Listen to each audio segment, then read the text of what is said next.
If you refuse, there will be severe repercussions. But what makes you think you have a choice?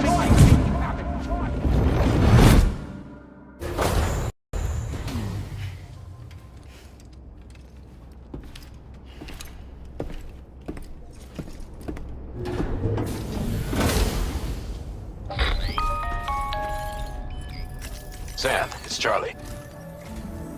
So you know, Sam, Fragile is currently looking into Lou. Meanwhile, Tarman is conducting a separate investigation into the giant mech that attacked you earlier. For now, we would like you to focus on extending the network. That is a task only you can handle. As the network grows in size, we will have much more information at our disposal to further our efforts. That said, you won't be able to proceed until the situation at West Fort Knott has been resolved. It appears that they're in dire need of additional supplies, to the point that they don't even have enough to prepare cargo for your next destination. This next order is intended to alleviate the situation. You're to restore the mine north of F1 and its monorail station to working order and link up West Fort Knott. After which, you'll deliver a large quantity of excavated materials from the mine to the settlement by rail. As this is a somewhat complicated order, I'll brief you on the details as you review the map. Anyway, I'd appreciate it if you could make this main order your top priority.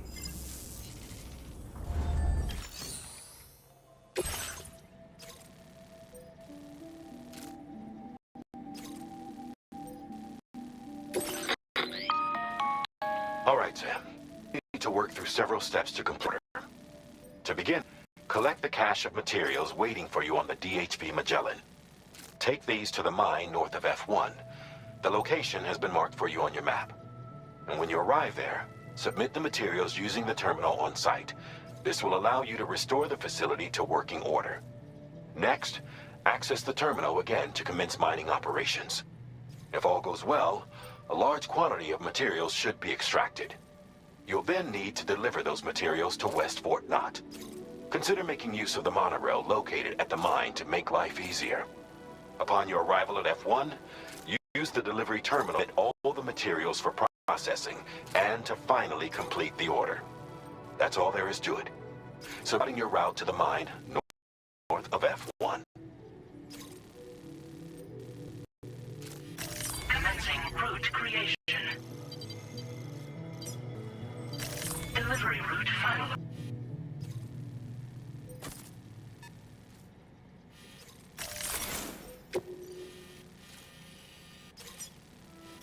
Commencing route creation. Delivery route finalized. On this occasion, you'll be delivering some heavy materials. You can use a tri-cruiser to transport them. Alternatively, floating carriers can now be fabricated. These carriers are ideal for taking heavy cargo across terrain ill-suited to vehicles. If that sounds good to you, try fabricating one and loading the materials onto it. And when you're not using the carrier for cargo, you can hop aboard and kick the ground and use it as a makeshift skateboard. Just remember that floating carriers require chiral crystals to function, so keep a supply on hand.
Well done, Sam.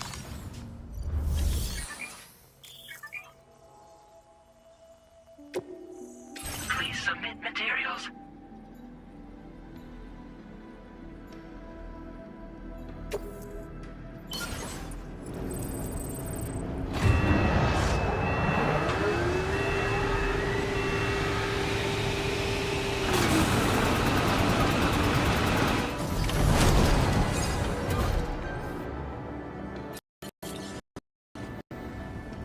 Very good, Sam. Now all you have to do is load the extracted materials onto the monorail for transport. Let's begin by accessing that delivery terminal.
Did you actually manage to restore the monorail? Awesome! With it back up and running, you'll be able to transport materials from the mines. Right. Sorry. Let's take a look at these materials you brought.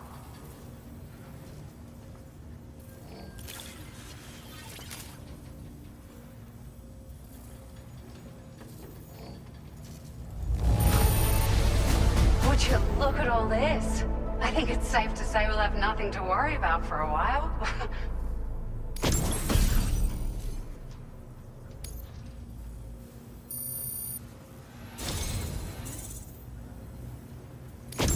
We've made some great strides in our research thanks to you.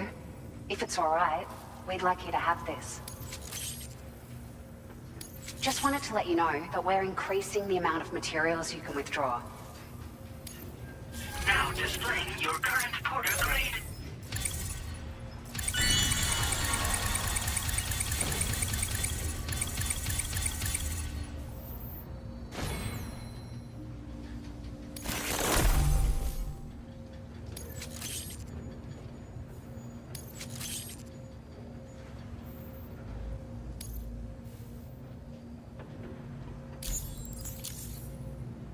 Oh, here's a little something extra as thanks.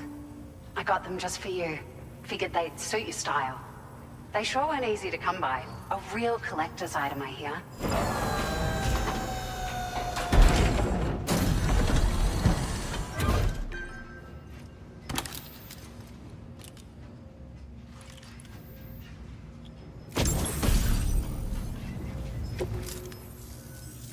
We really appreciate your help. At the risk of stating the obvious, it's going to take an awful lot of resources to restore the other roads and monorails to working order. But at least with this monorail operational, you can bring us large shipments of materials with relatively minimal effort. That's going to go a long way towards getting other sections up and running again. We can fabricate pickup off-roaders now, by the way. I'm pretty fond of them myself.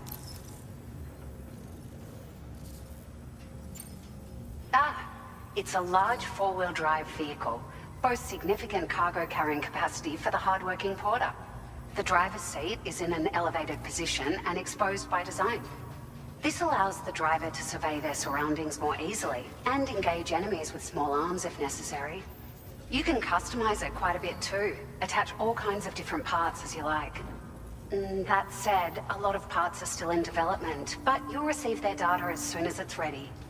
The schematics for this vehicle have already been shared with everyone on the Chiral network, which means that we can look forward to other people drafting even more new parts. Sure, the monorail network was extensive and once stretched across a good chunk of Australia's coastline. But repeated exposure to timefall has seen it degrade significantly. And with the constant threat of BTs and armed groups, it's not been possible to repair the damage. If you happen to come across a track layer, be sure to feed it any materials you can spare. Even a small contribution will make a difference. Anyway, just something to think about. We're so grateful for the assistance, Sam. You've been a ray of sunshine on a cloudy day. You managed to save the day, Sam. The people here now have more than enough supplies for their needs. They should be able to prepare cargo for the next delivery too. But first, I have some information to share with you. About Lou. Return to the DHV Magellan so we can talk. Order completed. Well done.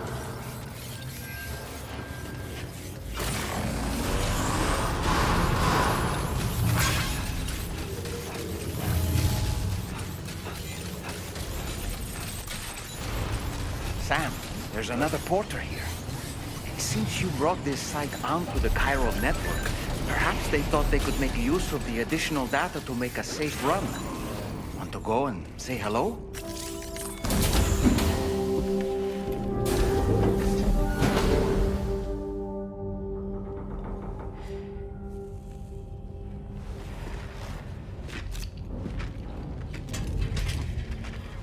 Hey, Sam. How's it going? I have updates for you, if you have time. I take it you've learned more about Lou? We followed up on the message Deadman left for you at the lab. About how there was another BB-28, not Lou, who, according to the records, was decommissioned 4 years ago. The first time you and Lou met was about 2 years ago now, when you were entrusted with a BB previously issued to Bridges Corp's disposal.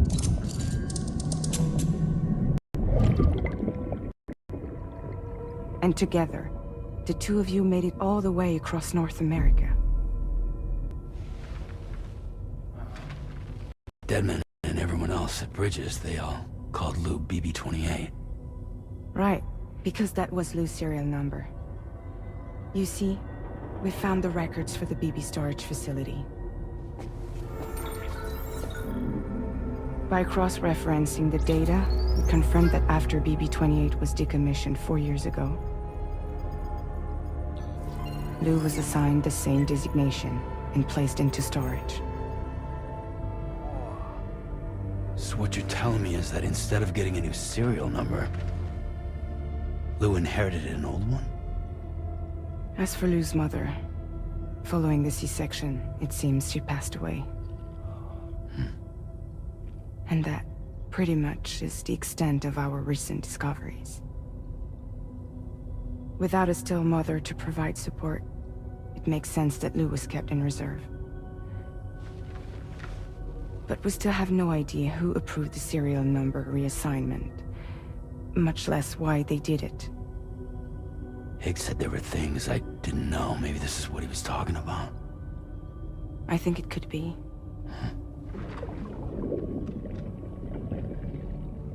I want to know everything about Lou.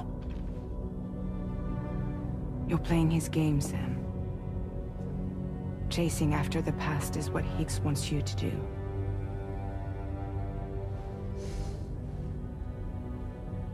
I need to know where Lou came from. I have to know. If you're sure, Sam, I'll keep digging. In the meantime, you should get plenty of rest before your next mission.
Sam, it seems Tarman decided to leave a few books for you.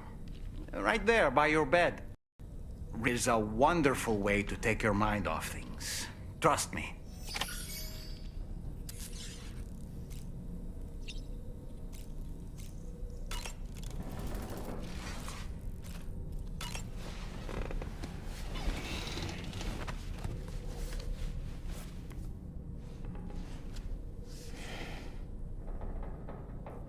That's Tarman's son. He must have placed a photograph in here for safekeeping. This is an important memento. Why don't we go and take it to him?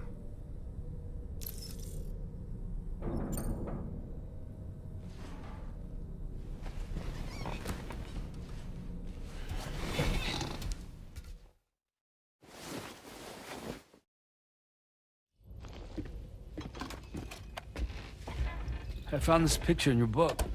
Is this your son?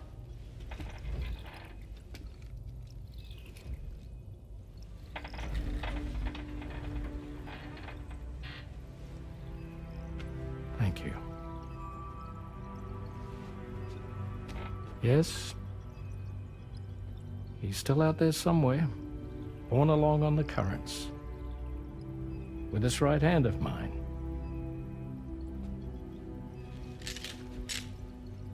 It's due to my connection with said missing piece that I can read the movements of the tar.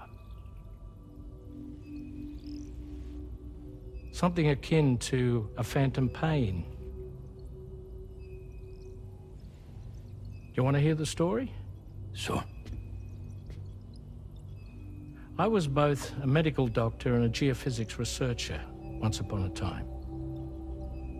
In those days, the tar currents were a key focus of mine.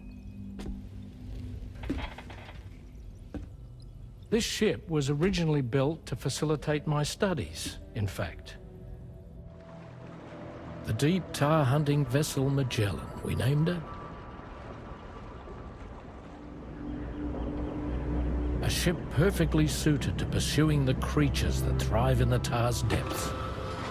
Another avenue of research, you might say. We called them chiral mammals, for lack of a better name. Seemed like the closest fit. Reckoned if we caught one, we could figure out all the mysteries. The tar, the tides, hell, maybe even the stranding. Whoa, she's a big one. Dip yourself in, son. Tar's looking calm. I'll be fine, Pop.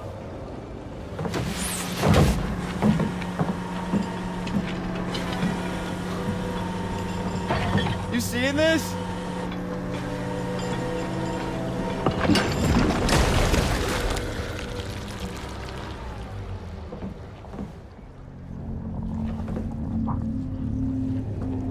I think she's pregnant.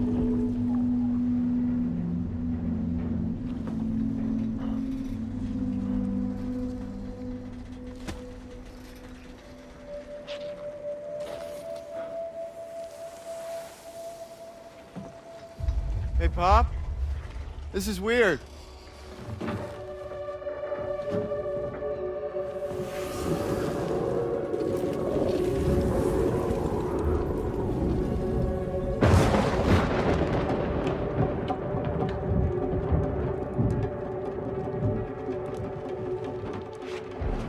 Stop!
And just like that, the tar took my boy, and my hand along with him.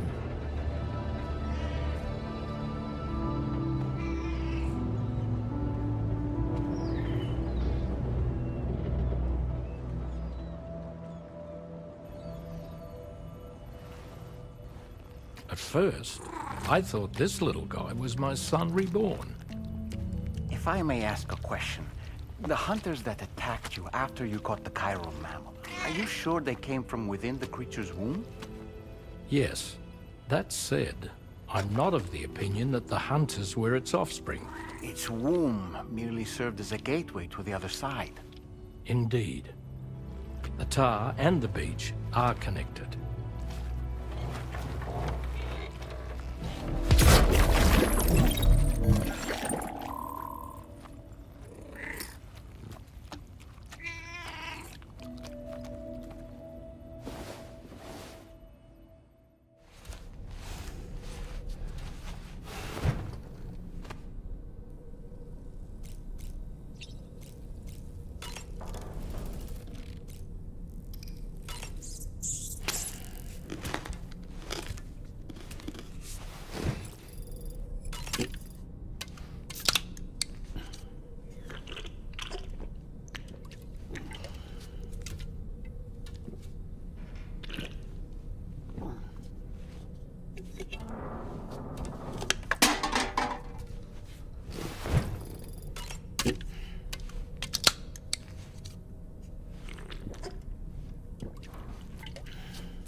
extraction was successful.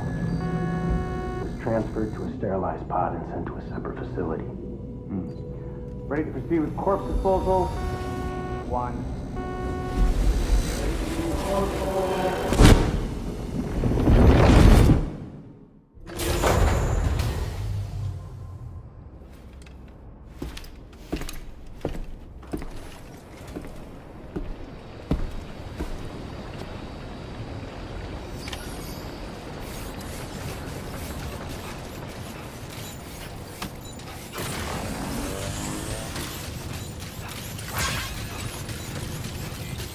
Always support you.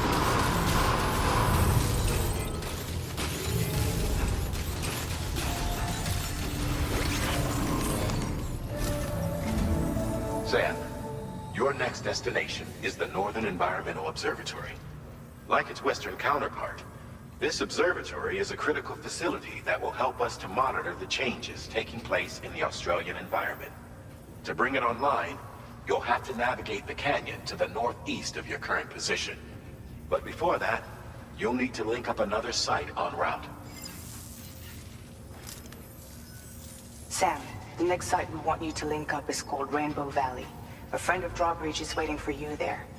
Once the network connection has been established, they'll be joining us on the DHV Magellan. I recruited them myself when we first met in the UCA. You can pick up the order from the delivery terminal. I'm looking forward to seeing you both. Thanks again, Sam.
Order accepted.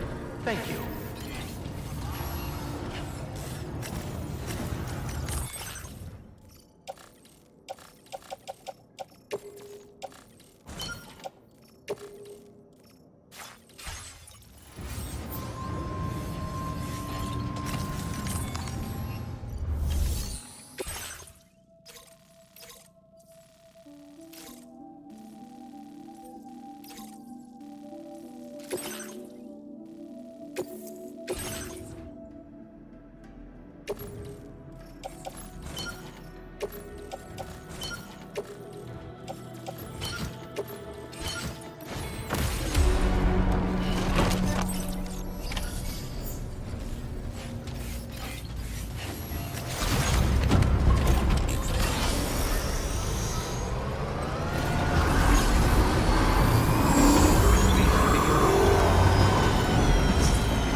Delivery route.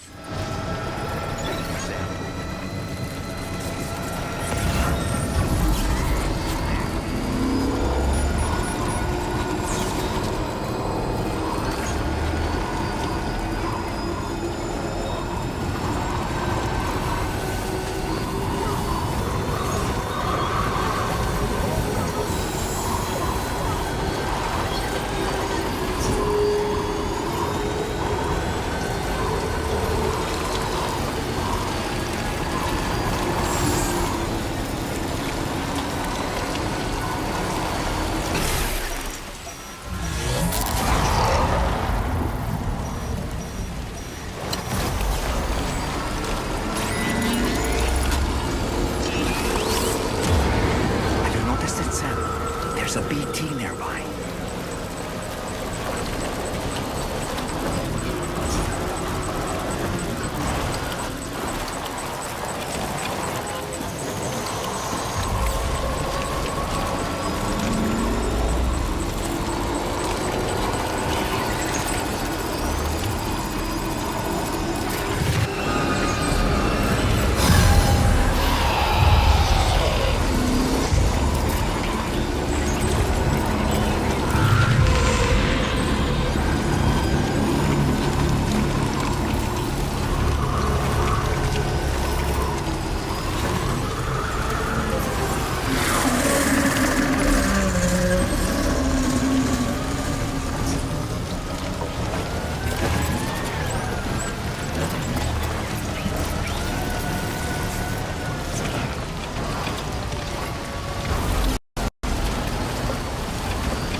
Measures lifted. Weapons detected.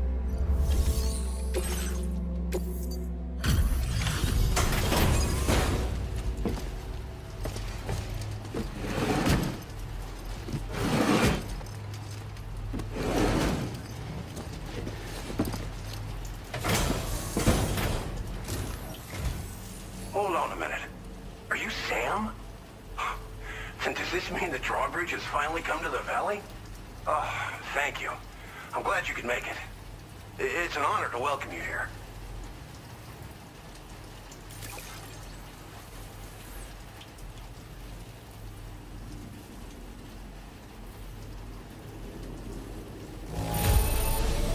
Just a bit of wear and tear, huh? That shouldn't be a problem at all. We'll be hoping to see more of you in the future. The next step involves the Cupid, yeah? Okay then, let's do this.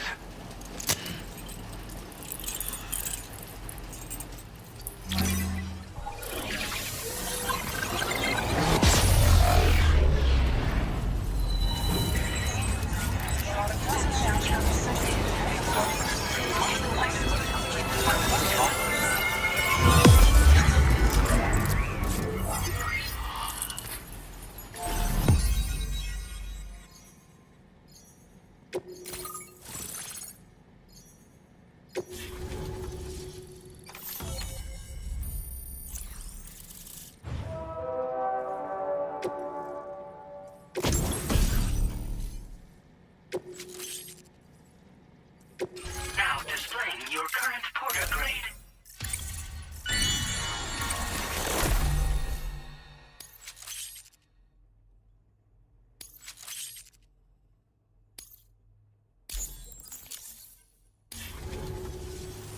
The connection looks strong and steady to me.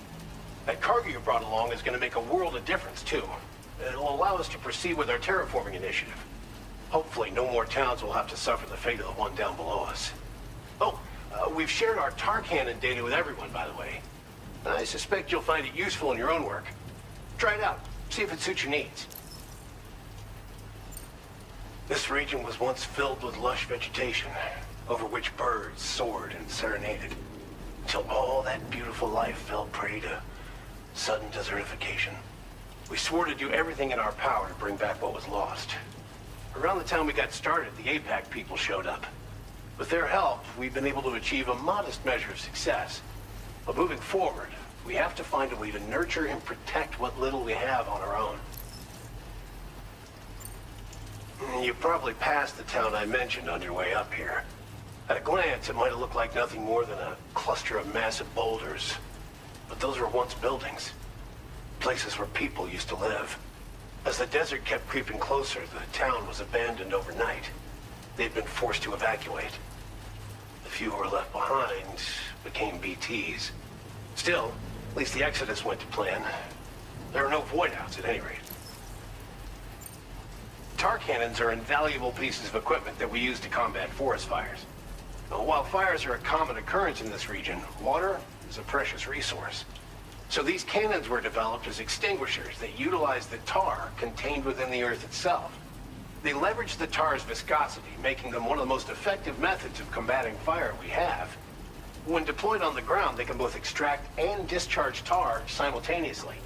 You can pick up the cannon and use it on the go as well, but you'll be unable to refill its tar reservoir while doing so. If you find yourself caught in a wildfire, you'll need to figure out when to shoot and when to move in order to make it out alive. Thanks for everything, Sam. You and Drawbridge have helped ensure that these lands will one day be filled with life again, however long it takes.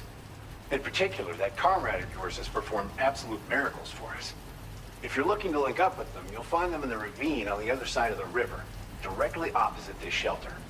Come back and visit anytime. Right. Time to meet up with our comrade. Let's see. They should be around here somewhere.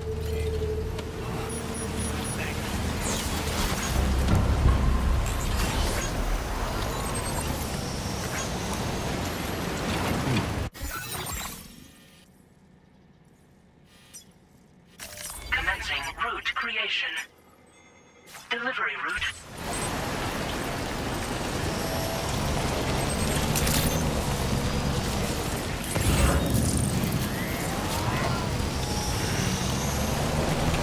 Disengaging weapons restrictions.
Think I spooked her?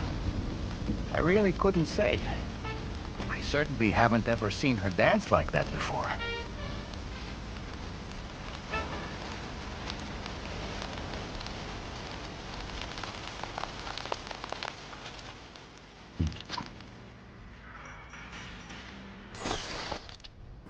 Go on, Sam.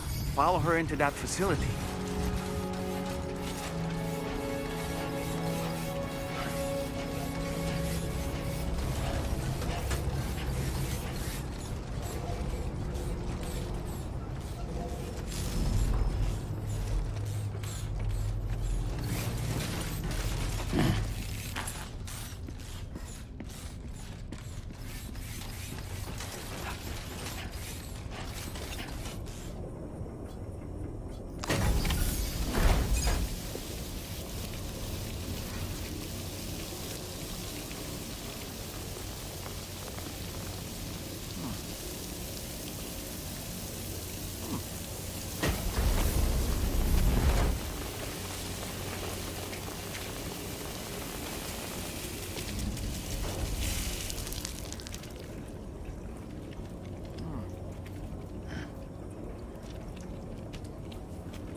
Thanks for coming, Sam.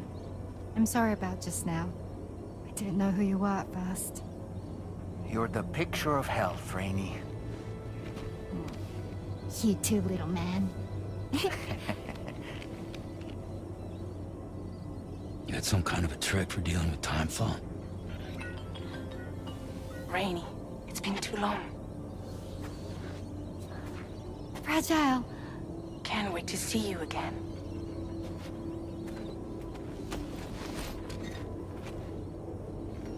What are we waiting for, Sam?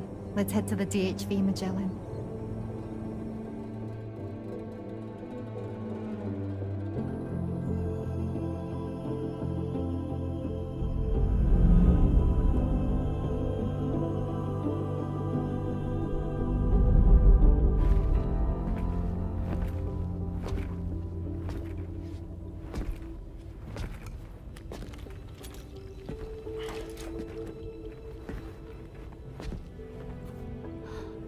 Fragile. Hi. Hi.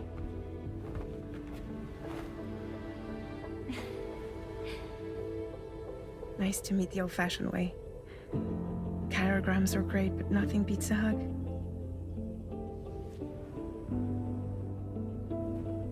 Well, I'm sure you already know. This is Rainey. She's a good friend of the cause. It really is a pleasure to meet you, Sam. Nice to meet you too. Glad to see you in good health. And it's so good to see you all again.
I've known Tarman for quite a while now, but that was the first time I've heard him speak about his son in that fashion.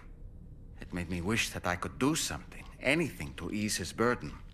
But setting aside those feelings, suppose that cat of his is in fact his son reborn. Why does it treat me as though I'm a threat?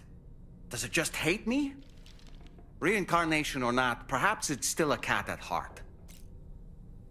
You slept well, yes? And you'll only need a short break before we can get to work.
Escaped kangaroo, the subject of an important experiment. Seems the bushland area it hopped off to is one where the chiral density is extremely high, meaning you'll need to get it back to the animal shelter ASAP to ensure its safety. This is a ticking clock situation, Sam. I'll brief you on the details while you review your map. Accept the main order from this delivery terminal when you're ready to get underway.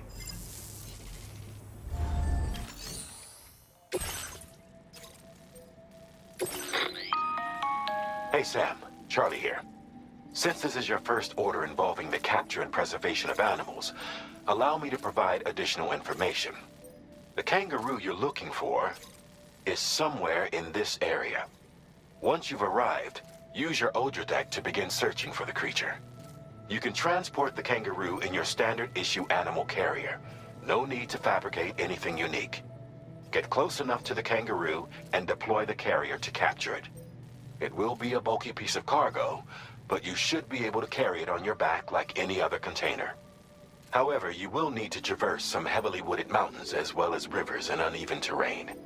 Bear this in mind when considering what equipment to take with you. All right, time to proceed with route planning and final preparations. Commencing route creation. Delivery route finalized.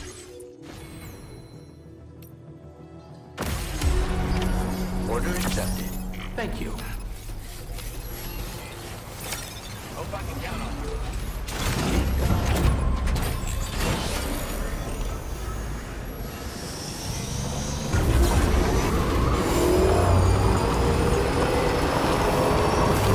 What in the world?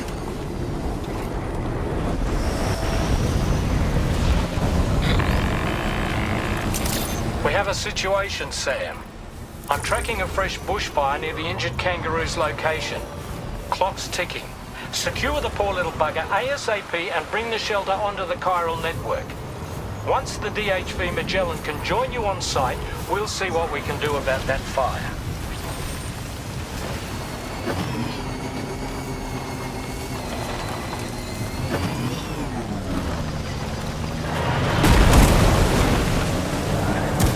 Look out, Sam! Fire! We need to get away from here as quickly as possible.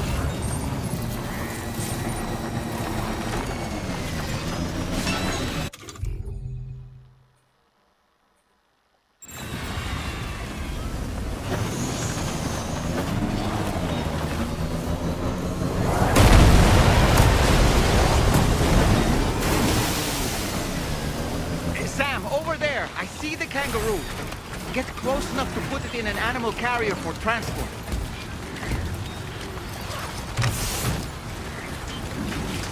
All right, time to make our getaway.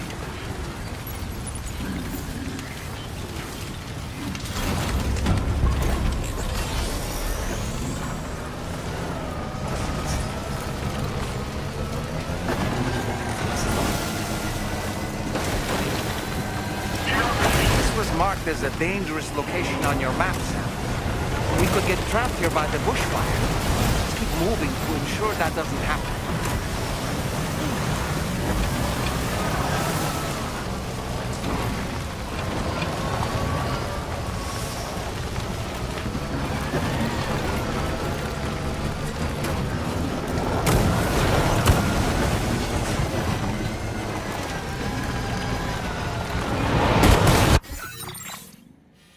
Commencing route creation.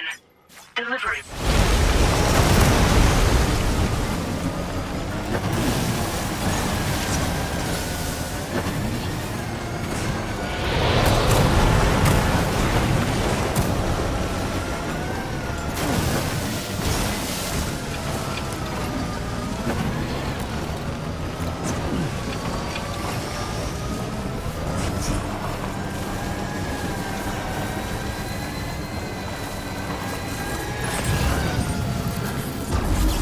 Still not sure how we survived that. Anyway, we have a Cupid to connect, right?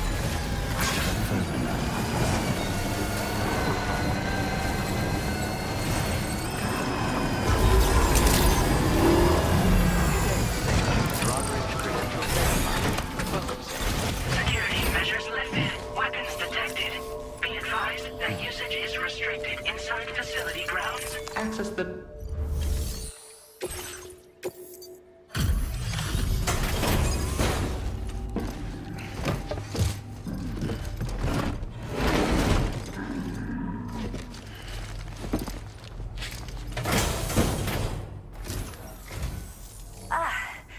You must be Sam. We've heard all about you from your friends at Drawbridge. Go ahead and connect us to the chiral network.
Thank you, Sam.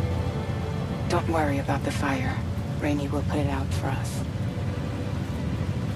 Tell me though, who is she exactly? It's been about 6 months now, since I first heard about the girl who brought the rain.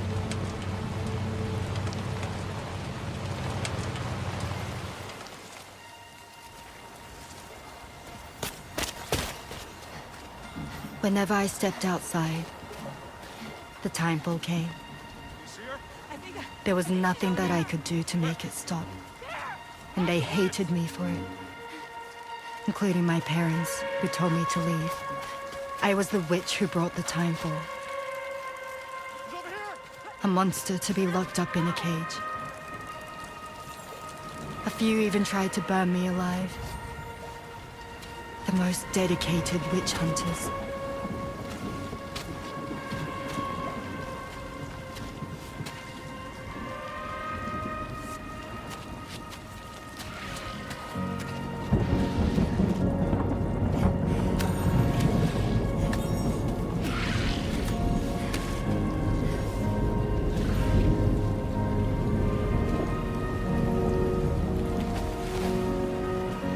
I struck out on my own.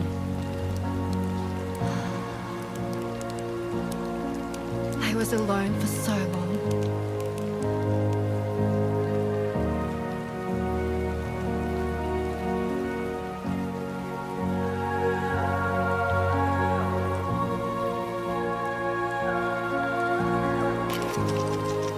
In desperation, I enrolled in a special UCA program. Hoping to find purpose as a mother. Hi there. You're safe. But even after I got pregnant, I still couldn't find anyone willing to take me in.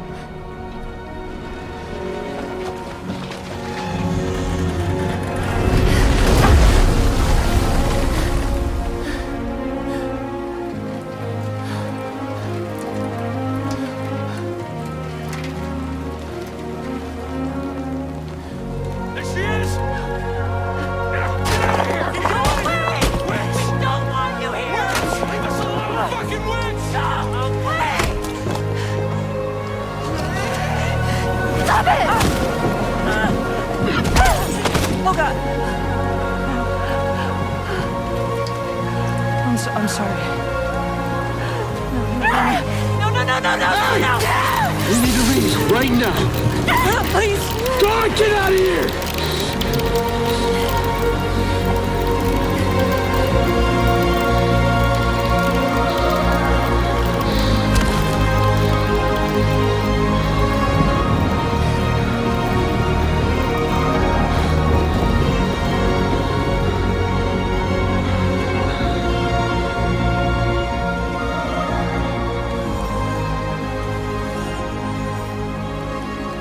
No one wanted anything to do with me. All they saw was a witch, to be hated and feared. Until that day.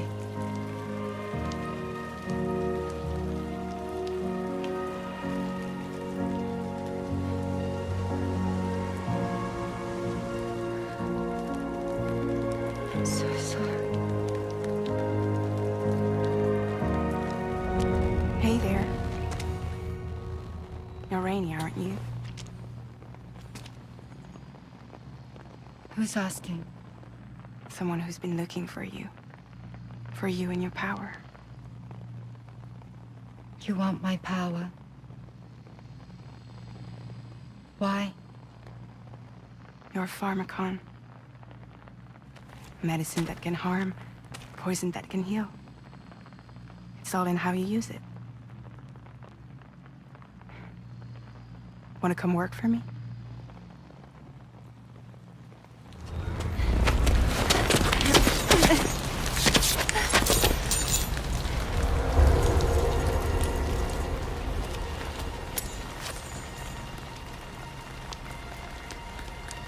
I believe you can save the world. You do? There are things only you can accomplish.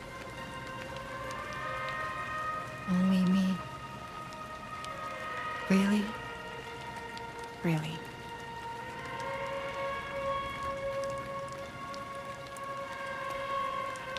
My name's Fragile. And I'm happy we could finally meet.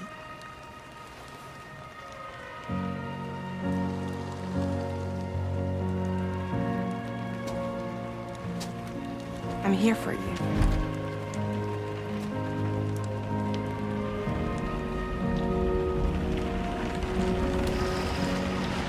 For both of you. I'll be your umbrella. And together we'll show the world the hope in your reign.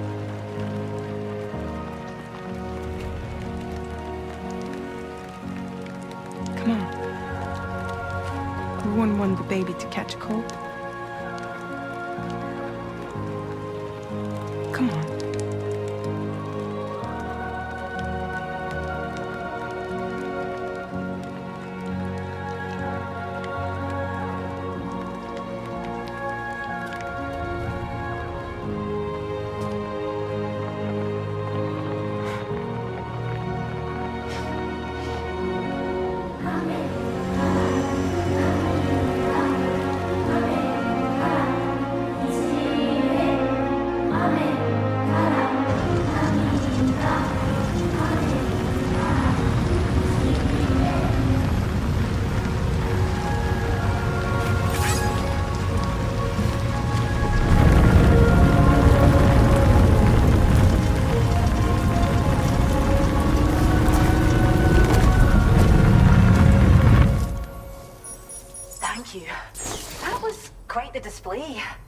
Drawbridge is even more amazing than we'd heard.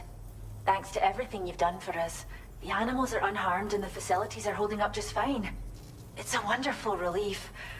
Anyway, I'll check your orders now.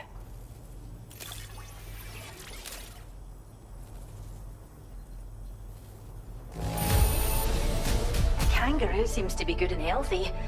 Nothing to worry about.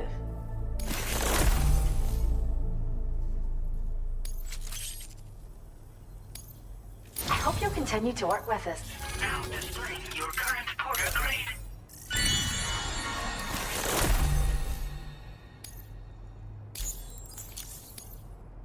The kangaroo you rescued seems to be all right, thank goodness.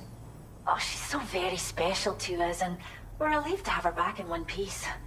Once she's had a bit more time to recuperate, we'll move her to the reserve next door where you can visit anytime you like. By the way, we've uploaded our decoy hologrenade data to the network. You can trigger it remotely once thrown, creating a distraction that'll lure enemies away. It might just save your life if you run afoul of any troublemakers. Well, we first found her in an area with high concentrations of chiralium. How wild animals are affected by prolonged exposure is something we still don't understand completely. But it's thought this may be a key factor in how chiral creatures come into existence. So, you can see why our wee girl would be an invaluable research subject. It's where we look after the animals in our care. The vegetation around here didn't die out like elsewhere, and we still have a reliable water supply. After we screen each animal in our underground facilities, we release them into the reserve and monitor their health over time. When that kangaroo you rescued is strong enough, we'll move her up top where she'll be able to stretch her legs. That being said, Changes in the environment can have a profound impact on many species, causing never-before-seen creatures to appear, throwing the ecosystem into chaos. Which is why we strive to preserve native animals here for future generations. Cheers, Sam. You really helped us out. At this rate, we're poised to lose so many native species that predate the Death Stranding, and once they're gone, there's no getting them back. Between the bushfires caused by chiral cinders and animals behaving strangely and getting hurt, it's been pretty bad. But I've heard that these environmental anomalies might be resolved once and for all when Australia is fully linked up. So I've got high expectations for you and your friends. Speaking of which, how would you feel about assisting us with our preservation efforts? It'd be a simple matter of capturing any wild animals you see out on their own and bringing them to us. Even a few would make a real difference. Give it some thought, eh? Well done, Sam. Return to the DHV Magellan and report to the bridge. I'd like to tell you a little bit more about Rainey and her talents. Order completed. Well done.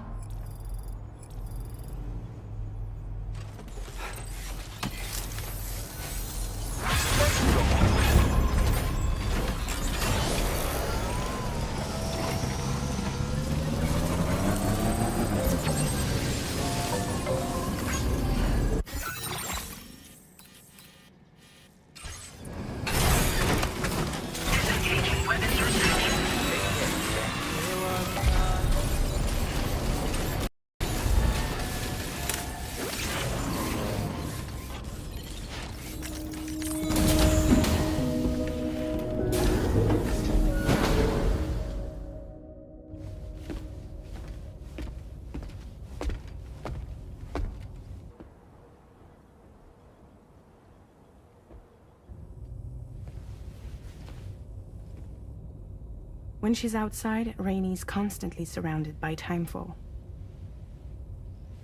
But within a 1.5-meter radius of her body, a different kind of precipitation is observed.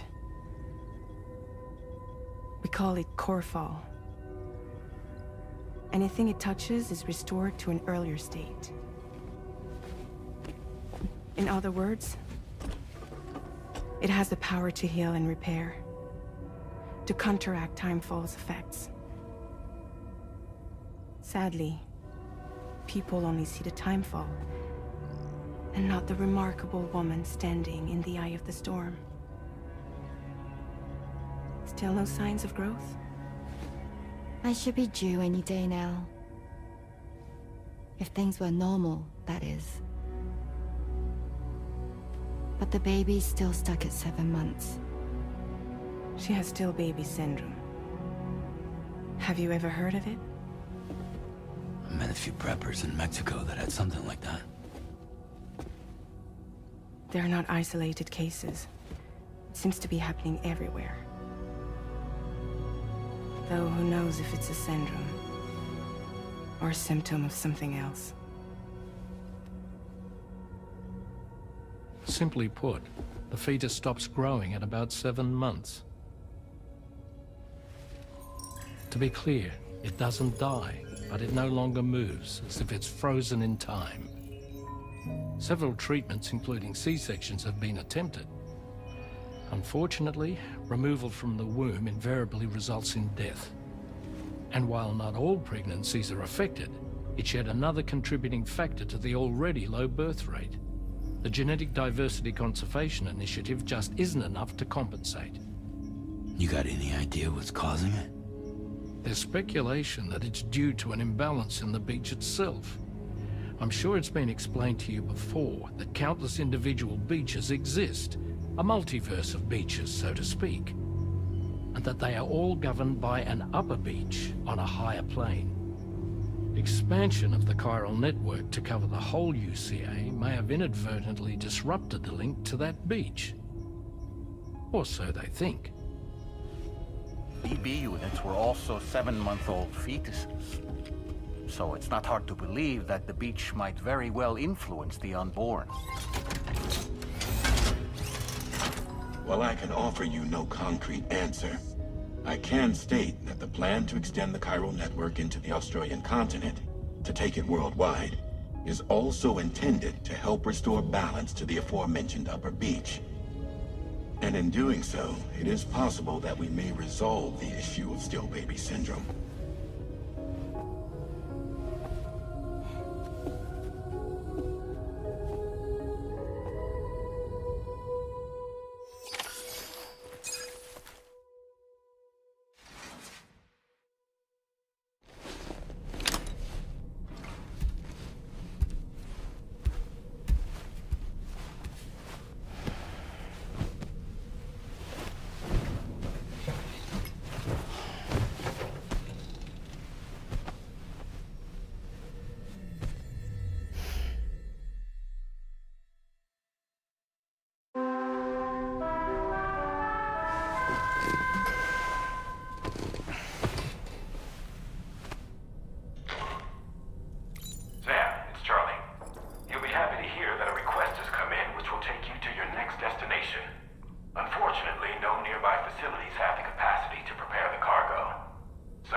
To wake up to another order is just...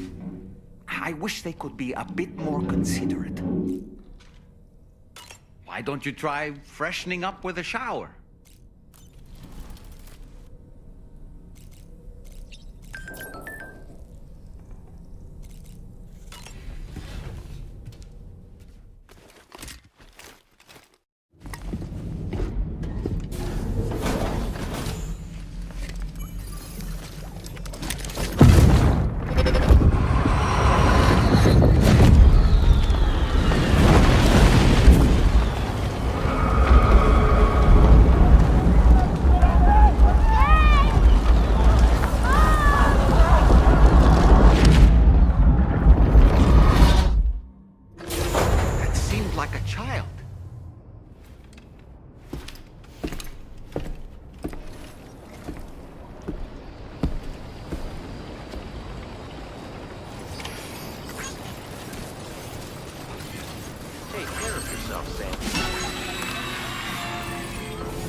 Delivery.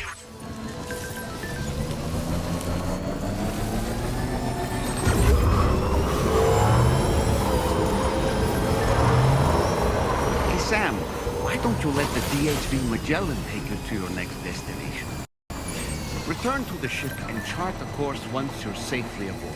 You'll arrive in no time at all. Then again, if you walk there, it would give you the opportunity to pick up other orders.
again. Just bringing up the orders.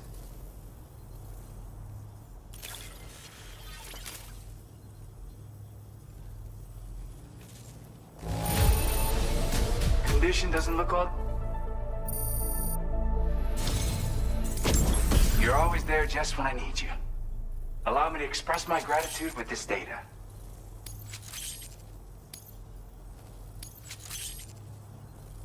Do you have enough materials? Why don't I increase the amount... Now displaying your current porter grade.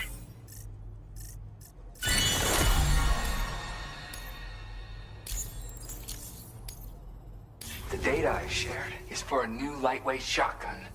I really wanted to do something to help, and I came across this while searching for some cargo. It's not the sort of thing I need myself, but I thought you might be able to put it to good use. Oh yeah, I have this amazing music sample I'd like to share with you as well.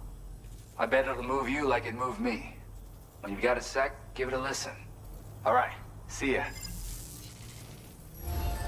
Order completed. Well done. Thanks for being there. Commencing route creation. Delivering.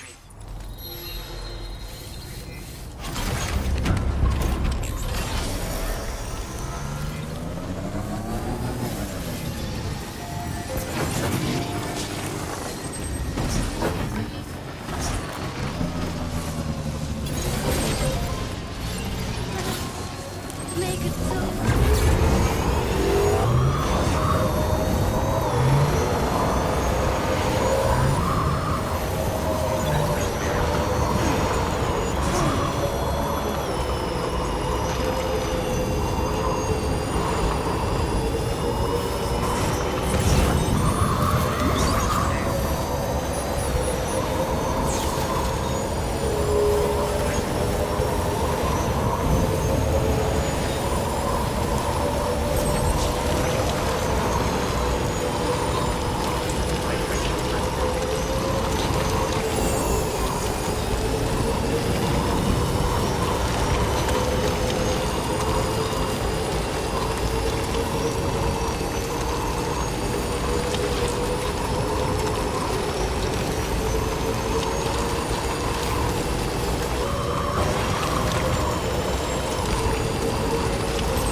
Sam, it's Charlie.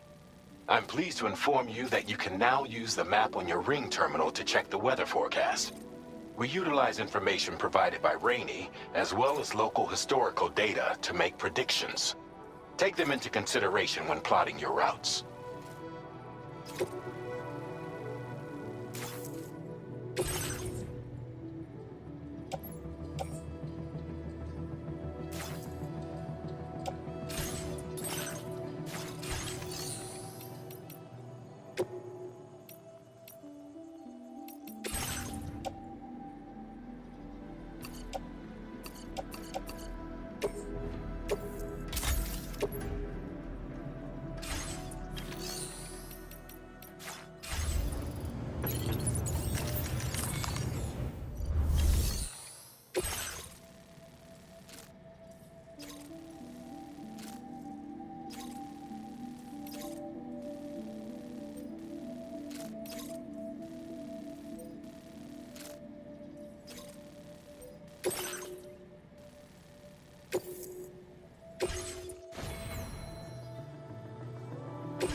Order accepted.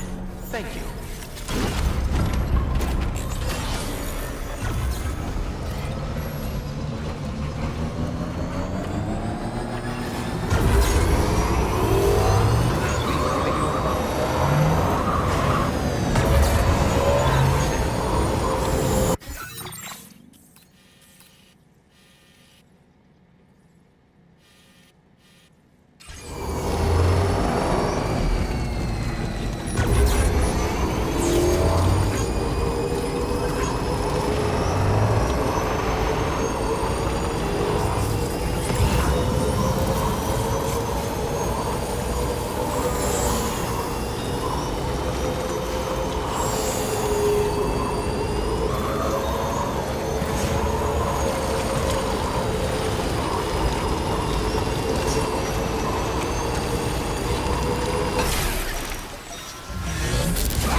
to my legs.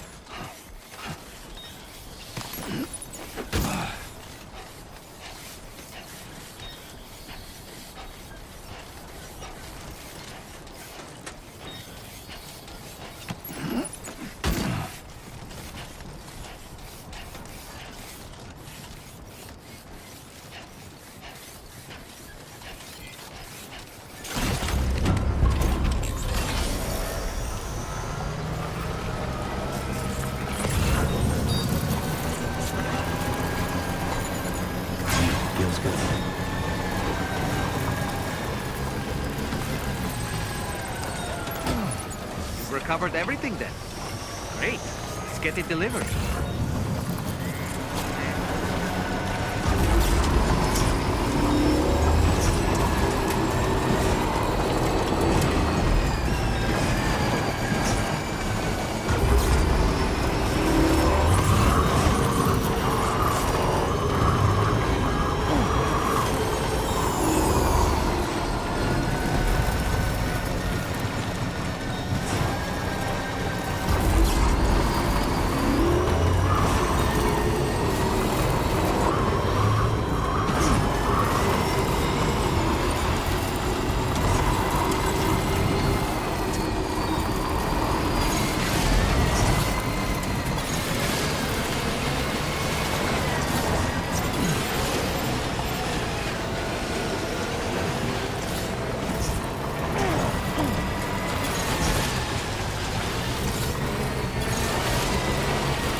Flying things.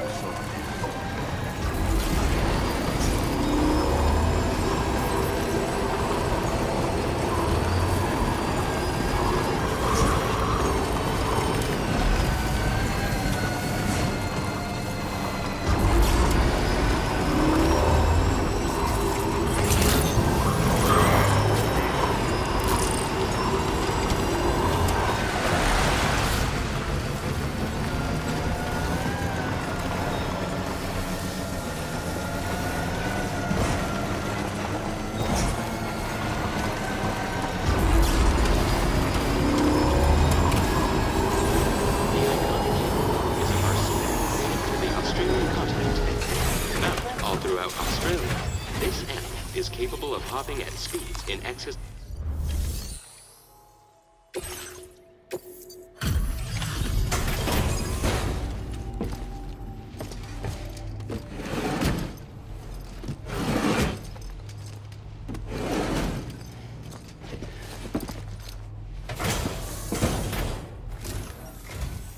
Evening to you. We appreciate you working at this late hour. Just checking the order details now.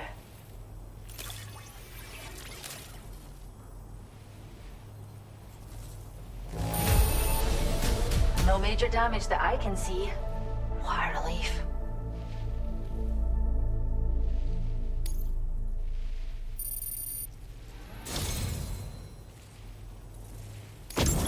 We have some data that we think you might like. Give it a look.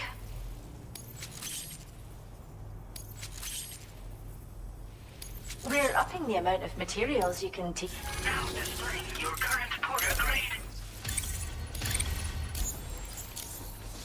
This data we've shared with you is the schematic for a holo grenade you can use to conceal your presence. Just toss it somewhere you want to hide, then activate it to generate a hologram that'll fool just about anyone. You can shelter behind, or even inside this hologram if you like.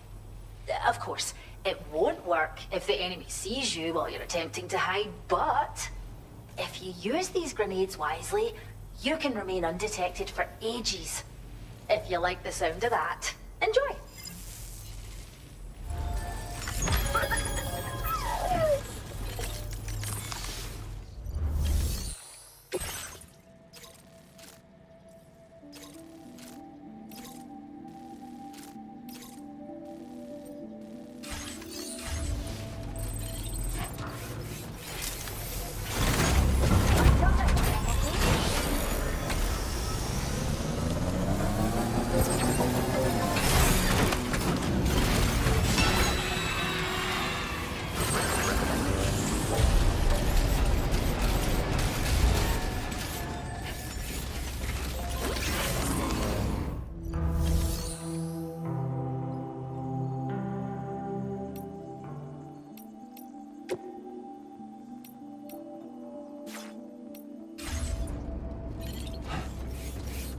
My name's Sam!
Order accepted.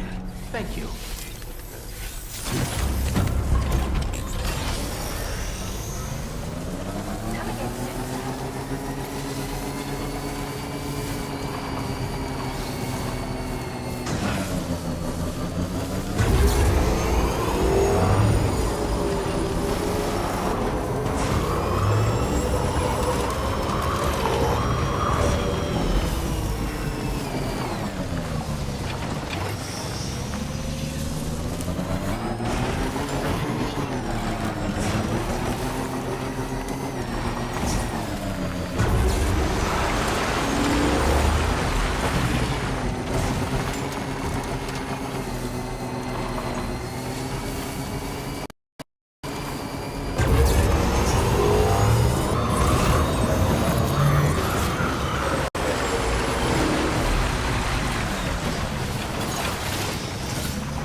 see you've returned. Glad to have you back. Reviewing the order information now.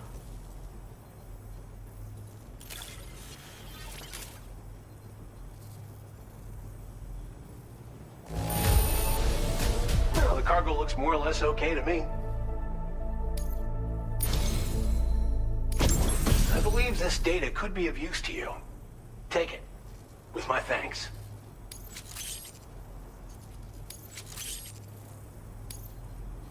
We're increasing the amount of materials allocated for your use. Make the most of it.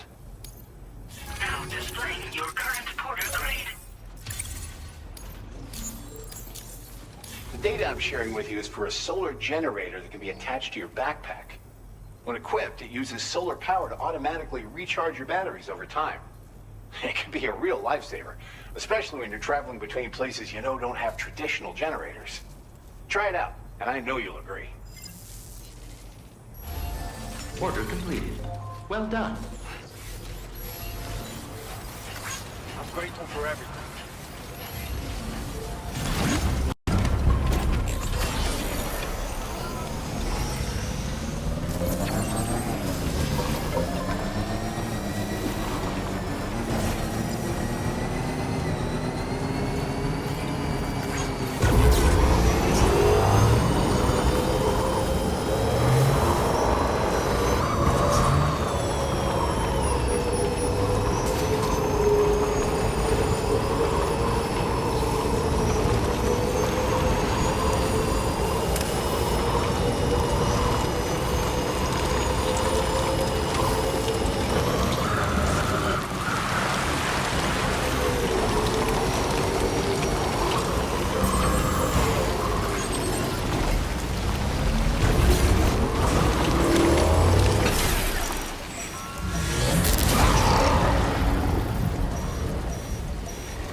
Very close.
Order accepted.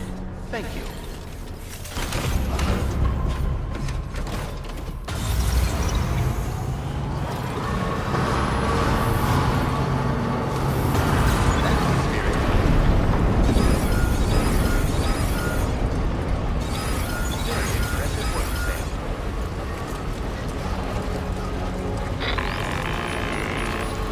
Sam, Tarman here. A short while ago, the tar currents became incredibly unstable. It's gotten so bad that the DHV Magellan can't travel safely. We're still looking into what might have caused this, and we'll be in touch the second we know more.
That appears to be on its own.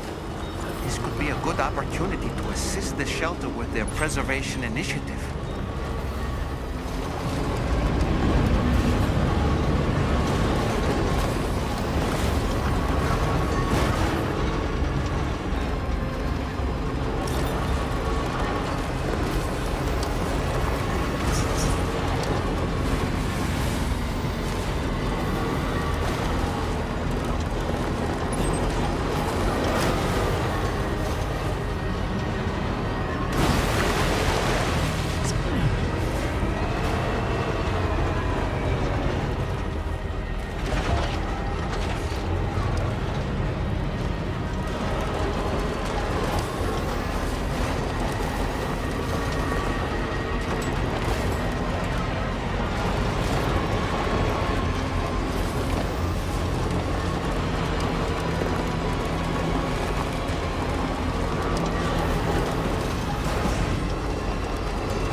the delivery terminal to process your orders and requests.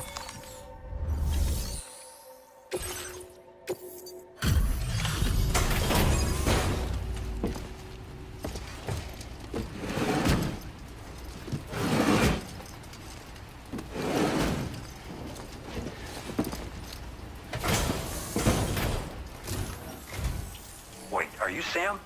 Then does that mean you carried this hefty delivery all the way from West Fort Knott? Way to make an entrance. We welcome you with open arms. Now let's get this cargo of yours processed.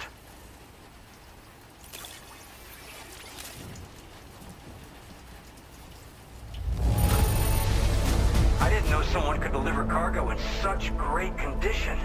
I'm glad we asked you. I hope you'll continue to support. All right. Can you connect your Cupid to our facility?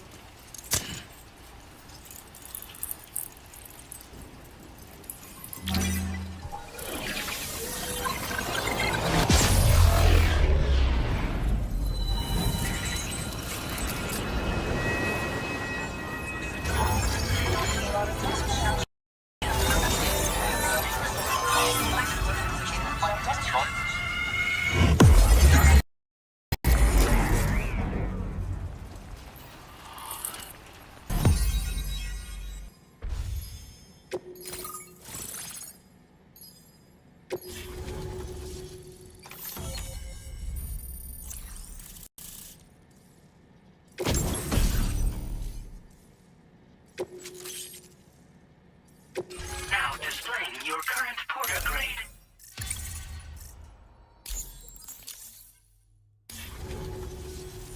And now we're finally connected to the chiral network. This should make our job so much easier. And to make your job easier, I've gone ahead and shared data for a suit I think you'll love. Oh, right. I also wanted to give you this as thanks.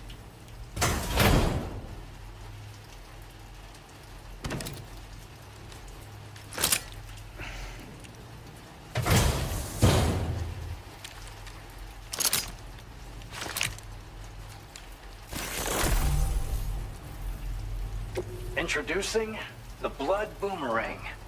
Throw it properly and it'll come right back to your hand. It's a reusable weapon in that regard. Folds up nicely too, so it's quite easy to carry. You'll find it's especially effective against BTs, so give it a try against the next one you meet. With the aid of your network, we should also be able to develop stronger measures to defend against belligerents, which we need since the brigands out west have rapidly improved their arsenal in recent days. Honestly, you couldn't have gotten here at a better time. Thanks be to you, we'll finally be able to focus on our research. As the chiral network has expanded, we're seeing more and more anomalies outside of the bounds of its coverage. This has led the brigands to conclude that the network itself is responsible for the worsening state of the world, which is why they're opposed to its expansion. But it's not like we can sit back and do nothing. If we don't try to improve things, humanity's doomed to go extinct. After I moved to Australia, the locals learned me all the ins and outs of the boomerang. I then designed a new type that's effective against BTs as well. You infuse it with Doom's blood before throwing it. The bigger the charge, the greater the potency. Naturally, most people would have to rely on blood bags sourced from donors, but since you have Doom's, you can also use your own blood on the spot. Unlike traditional firearms, it hardly makes noise. If your enemies don't actually see you throw it, they'll have a hard time finding you. That said, don't expect it to do too much damage to humans. Not unless you manage to hit them in just the right spot, at least. One day they started sporting a whole lot more weaponry, including grenade launchers with custom tranquilizing gas rounds. Thing is, the brigands don't have a chiral printer at their base, as far as we know. So, where'd they get all the new hardware all of a sudden? Kind of worrying, don't you think? At this observatory, we focus on monitoring the behavior of tar currents. There's a patch of BT territory due north of here, and just beyond it is land that's currently being subsumed by tar. There's no telling when the facility will be lost to the tar as well. So it's important that we contribute to the research and development of countermeasures while we can.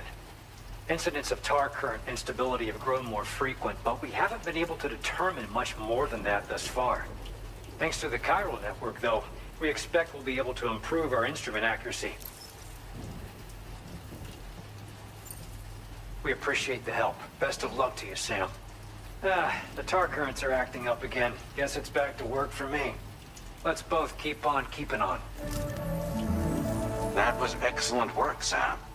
Thanks to you, the better part of the Western continent has access to our services. Now it's time for you to head north and continue to expand network coverage. It is imperative that you connect all of Australia, stabilizing the environment and eliminating the remaining anomalies. There will be challenges, of course, but I know you have what it takes to overcome them.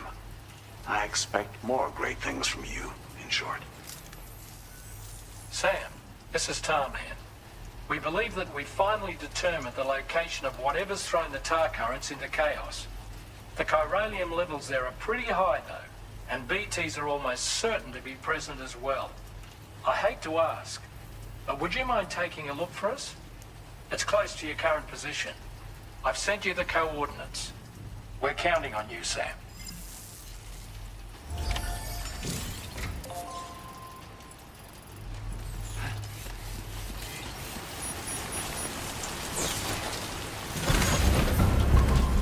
I'll say a prayer for your help.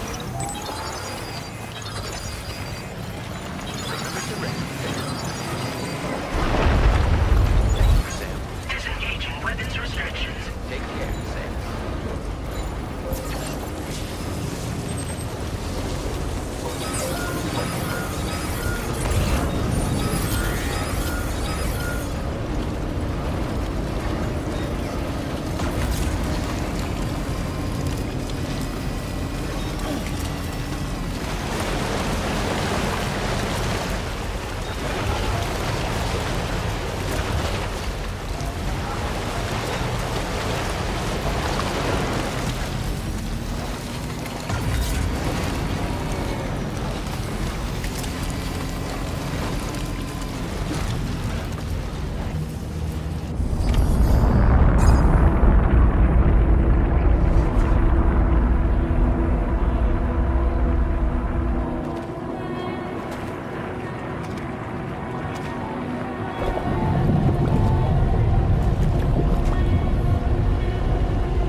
are we?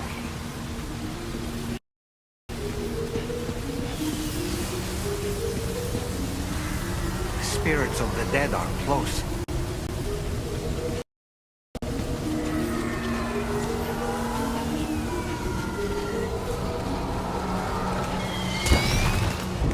Heads up, Sam. It's not safe.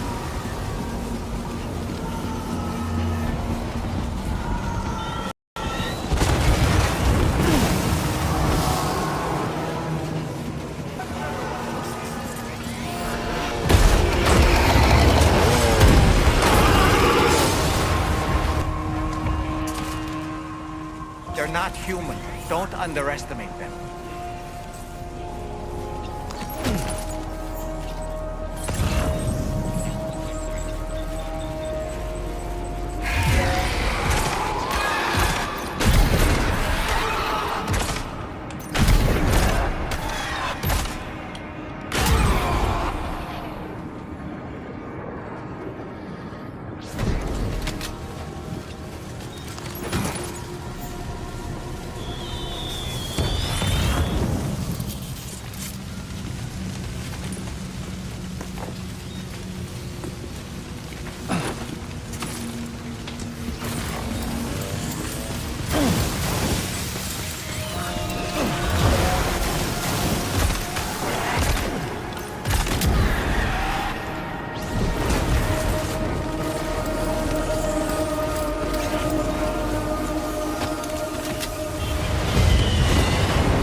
Wait, are they trying to lay a trap for us?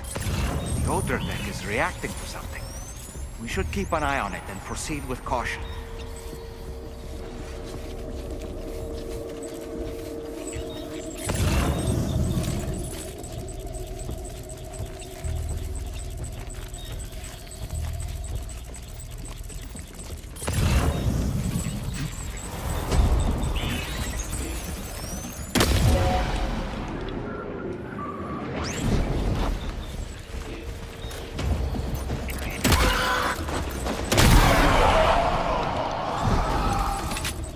There's too many.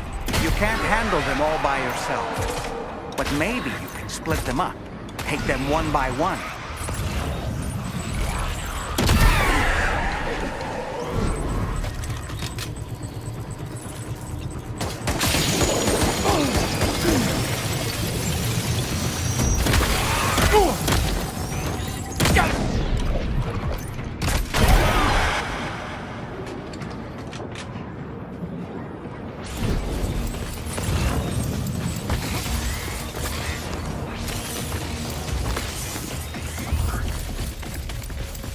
He's escaped, Sam. Up into that tower.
He's too quick. Must have gone up to the roof.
Say Nirvana?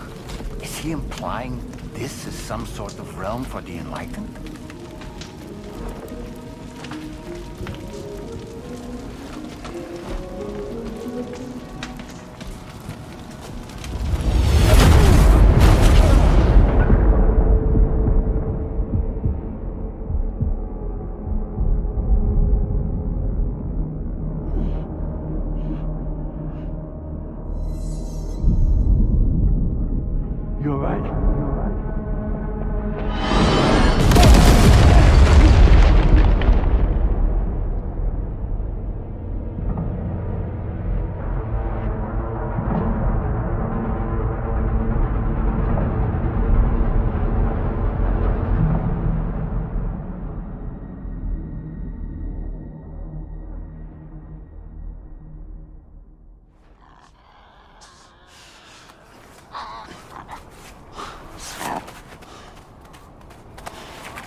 Her, isn't it?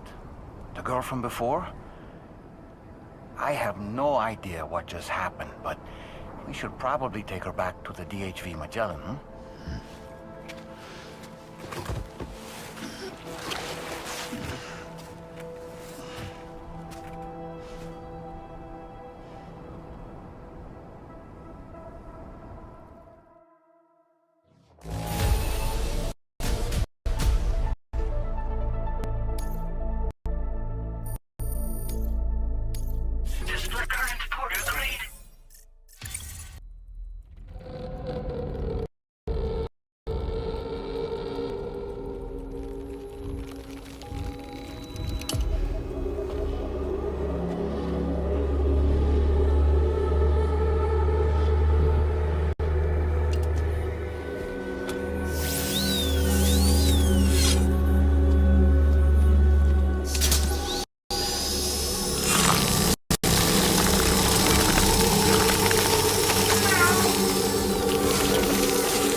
Are you sure you're all right, Sam? I did notice that you were tossing and turning in your sleep.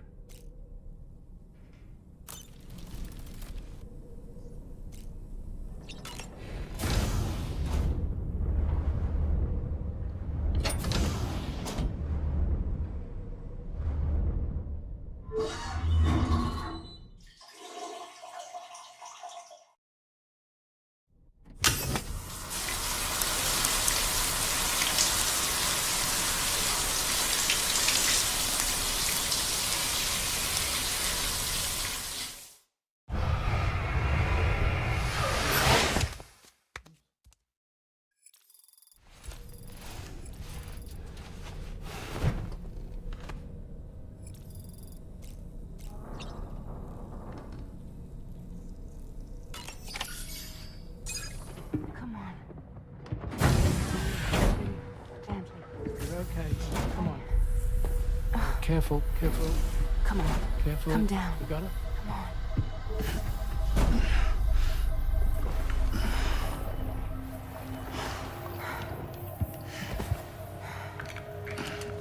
Thanks. This is what happens when she has nightmares, it seems. There are those who connect with the beach during REM sleep, allowing a tremendous amount of chiralium to flow into their bodies.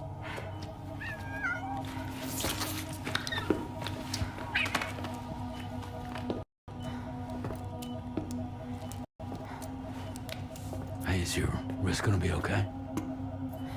Yeah. We ran some blood and DNA tests on her. And checked her for signs of injury. As far as we can tell from a medical perspective, her health is in perfect condition. But that doesn't make the chrysaloid shell in which we found her any less troubling. Not to mention the tar-like fluid that came pouring out of it.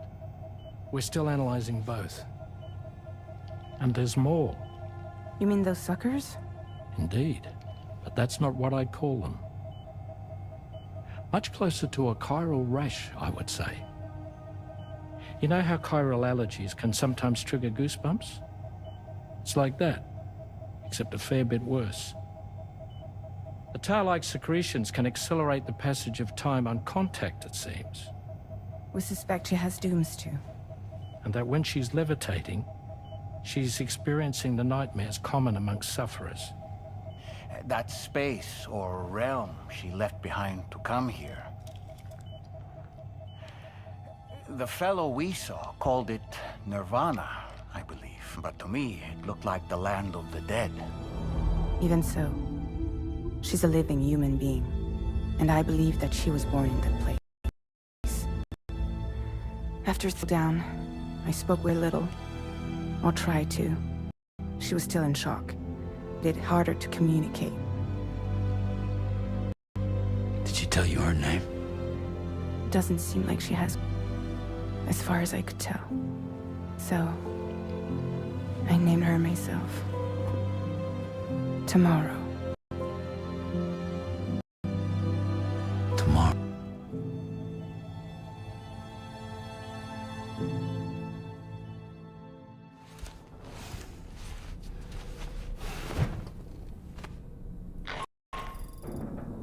Sam, it's Charlie.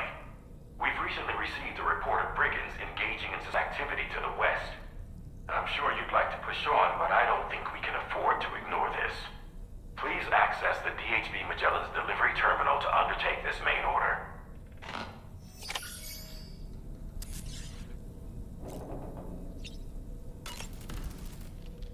Sam, is that Horizon Dreamer I spy in your music collection? That's one of Daiichi Miura's best songs. I'd love to hear it again, to listen and remember my family.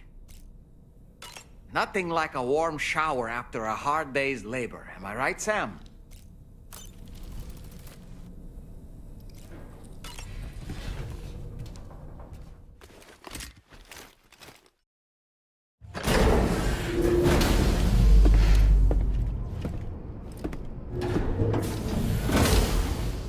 Before I forget, Sam, it seems you left some cargo behind outside the Northern Environmental Observatory, where the tar bubbled up before we were whisked away to the other side.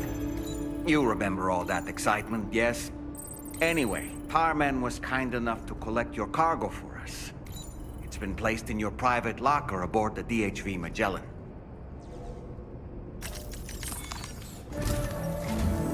Sam, we've received an urgent request from the Northern Environmental Observatory.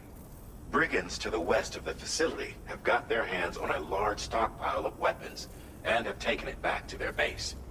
This happened shortly after the recent Tarfall abated. The surrounding area was littered with a massive quantity of cargo that had been washed up by the tar.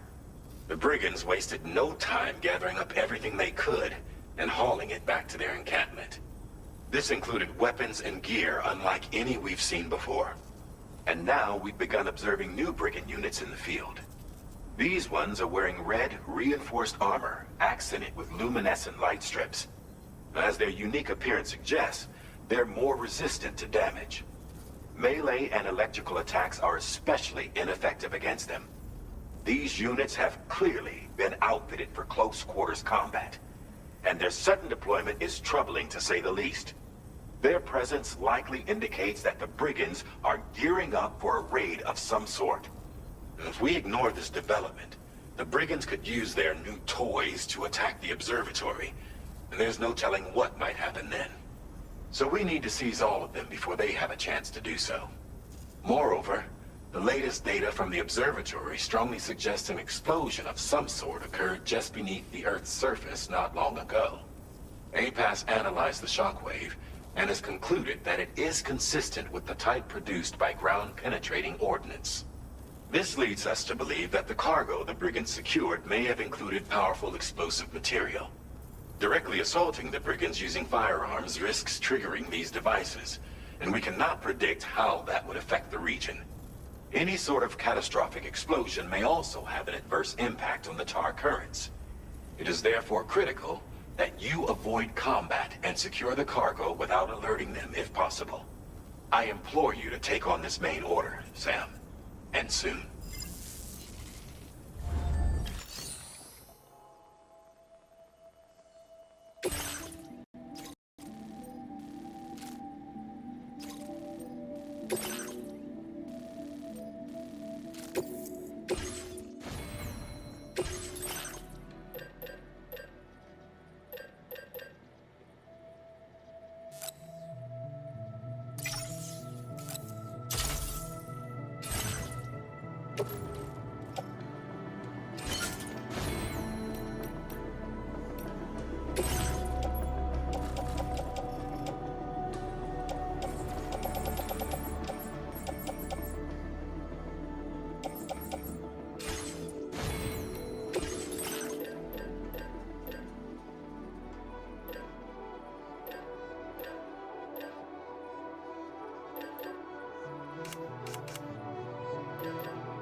Stretch my legs.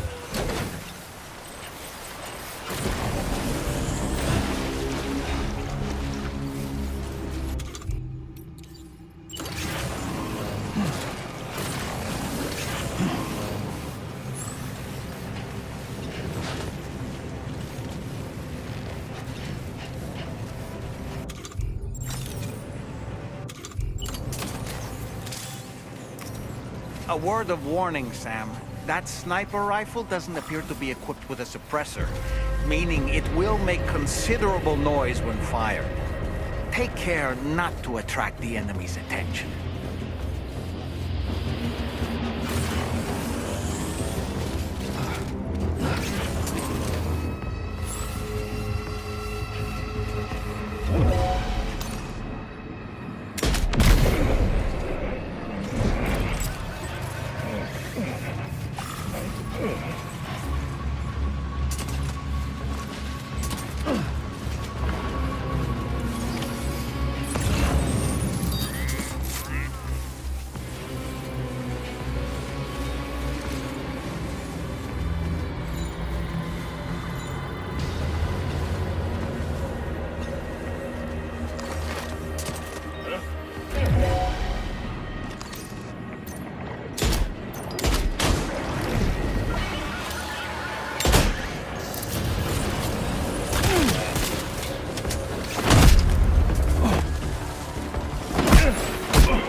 Wait, Sam, you've just dropped your cargo.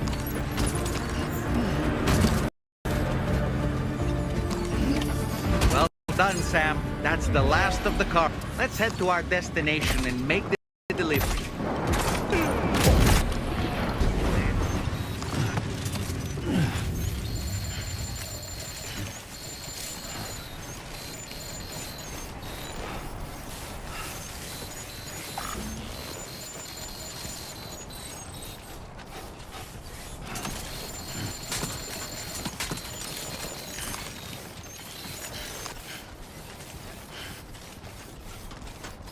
Don't worry, you got this. Right.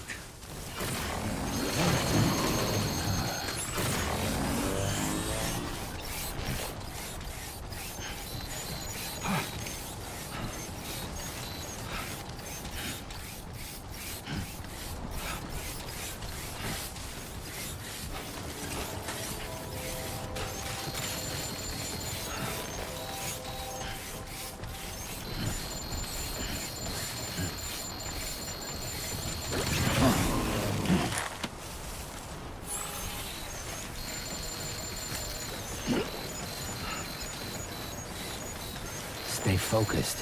What you said. Hello!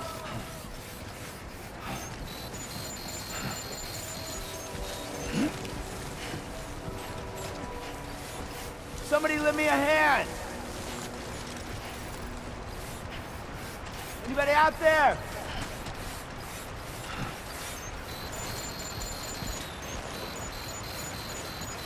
Somebody lend me a hand!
Did you really go out and steal all that stuff from the brigands? Way to go, Sam. Let me get started on processing your haul.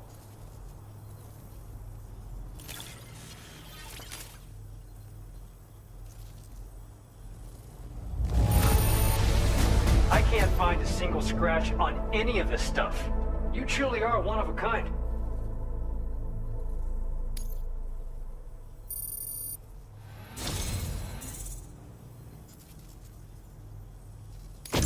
You have accomplished so much, done things only you could have done.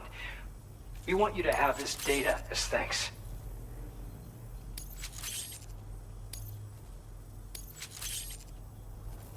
We've increased your allocation of materials. Our way of saying thanks. Now displaying your current porter grade.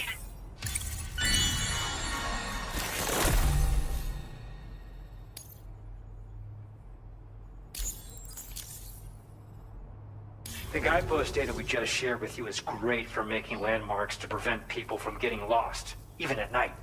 And when you do place them, you'll find they're useful not only for getting your bearings, but also for creating routes that will facilitate travel for everyone. Aside from that, We've also made it so you can now use your PCC to fabricate bridges up to 80 meters in length. The rivers ahead of you are prone to flooding, so I imagine extra long bridges will be especially handy. Oh, and Sam, there's actually one other thing I wanted to talk about. Call it a little insight into the cargo you recovered on our behalf. It included a device I believe you guys have taken to calling a chiral jammer. These jammers are capable of disrupting the flow of local tar currents. In addition, you also recovered some explosives modded to be able to penetrate the ground and detonate within the tar. This would destabilize the currents over a large area. Needless to say, both these items could have been used to deliver an enormous blow to the chiral network. In other words, we've really dodged a bullet. But what I'd like to know is why this tech wound up in their hands in the first place. Can't chalk it up to pure chance.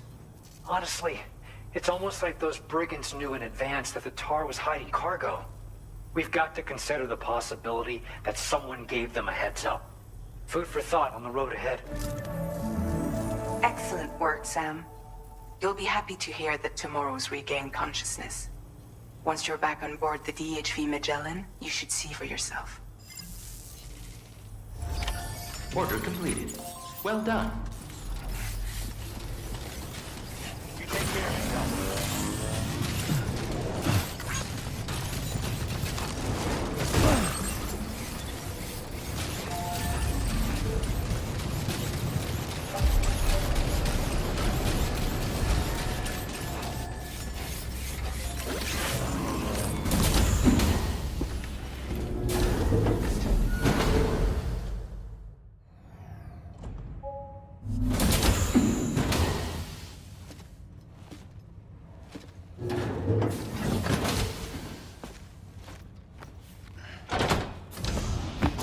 Stop it.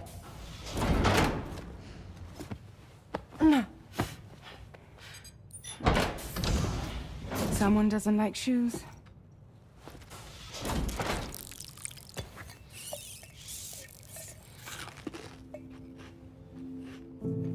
She won't even touch any normal food.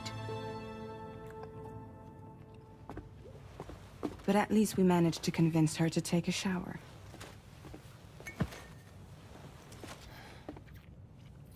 No, tomorrow. We don't do that.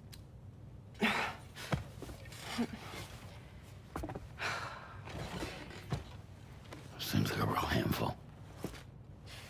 She just needs some time to settle. You must be tired, Sam.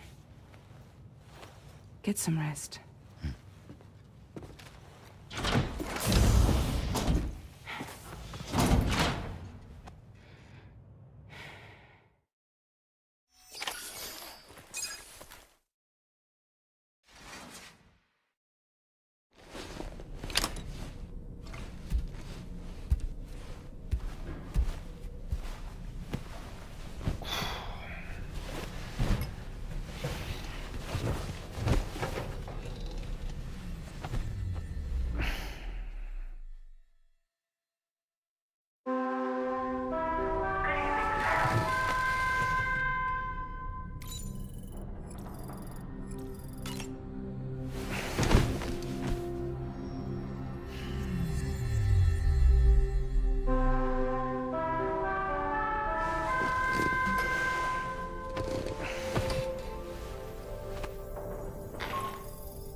That's it.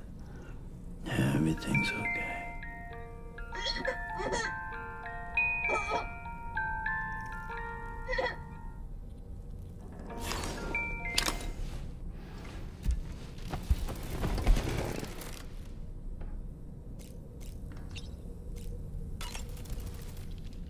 As usual, Drawbridge can't help but run its people ragged.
By linking up the various sites far north, you'll eventually be able to establish a connection to Hartman's facility. In short, it's time to tackle the northern part of the continent. Start by bringing the F2 South Distribution Center into the network. Some of the staff there are former residents of Cape Fort Knott who managed to escape the city before it was swallowed up by the tar. In addition to overseeing distribution operations, they also protect the facility from would-be assailants. Unfortunately, local chiral contamination levels are extremely high, leading to disturbing reports of paranormal phenomena near the facility. The cargo you're tasked with delivering should aid staff in dealing with this issue. Accept the main order from this delivery terminal to proceed.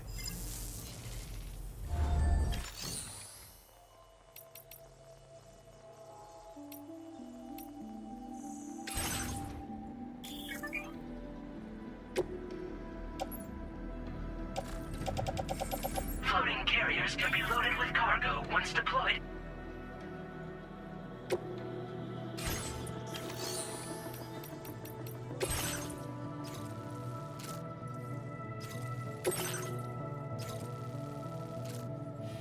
Commencing route creation. This cargo has been designated Do Not Submerge.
Order accepted.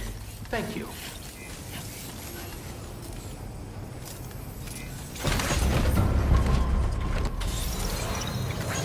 Thank you, Sam. Very impressive work, Sam.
You're with Drawbridge, I presume.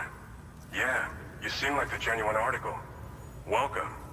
Hope it wasn't too hard to track. I'll just need a moment to check your cargo.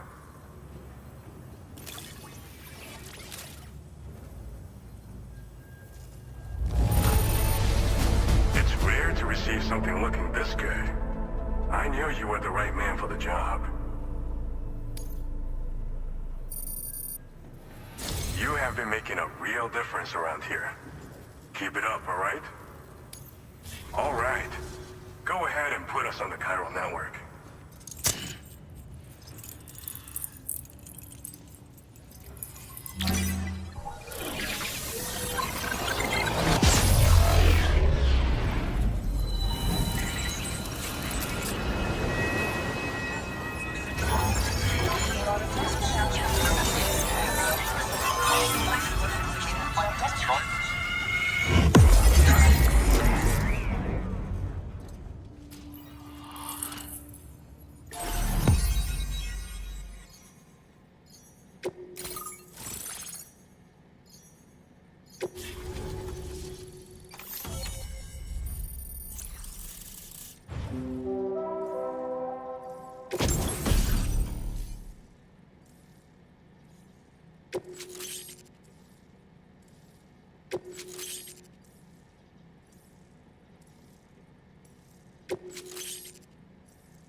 Now displaying your current porter grade.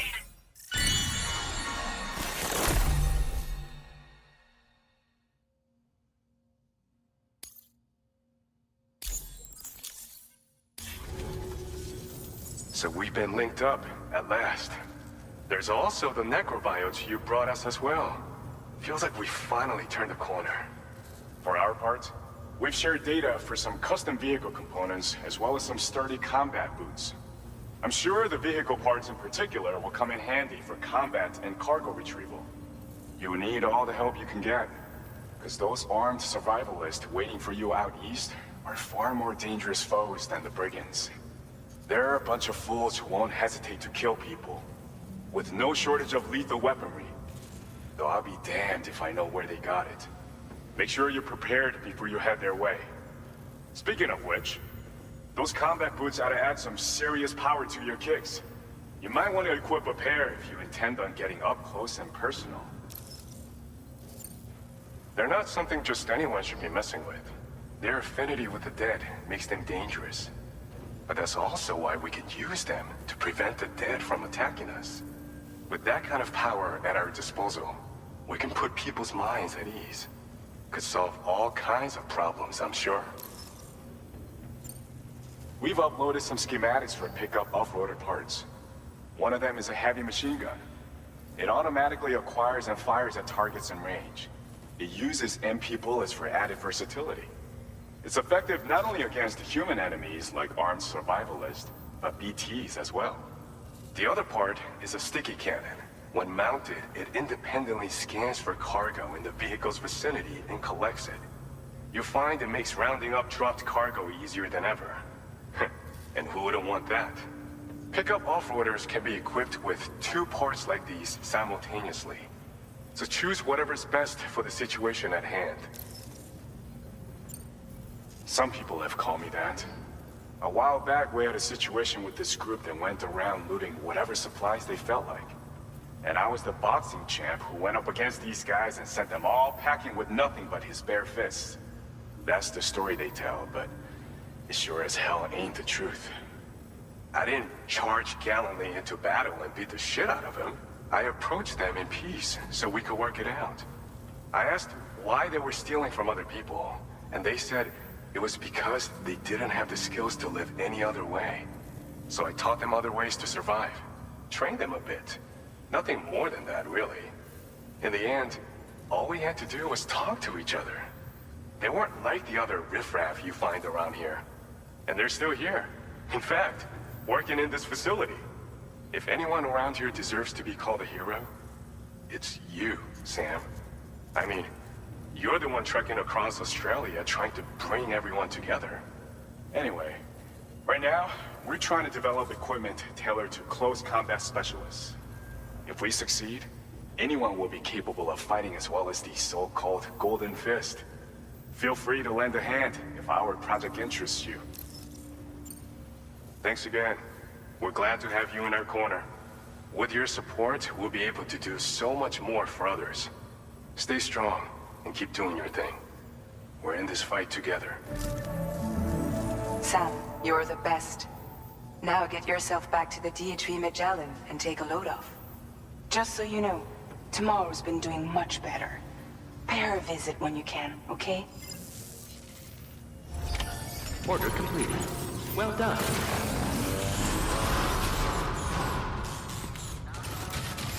Please take care.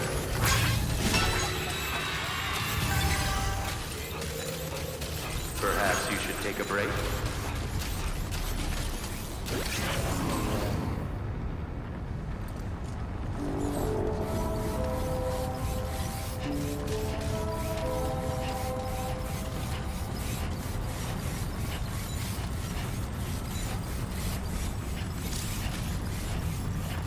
Disengaging weapons restrictions. Take care, Sam.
Necrobiotes are fascinating, and they seem to have become more commonplace lately as well, ever since you and I were swallowed up by that tar fall, to be specific.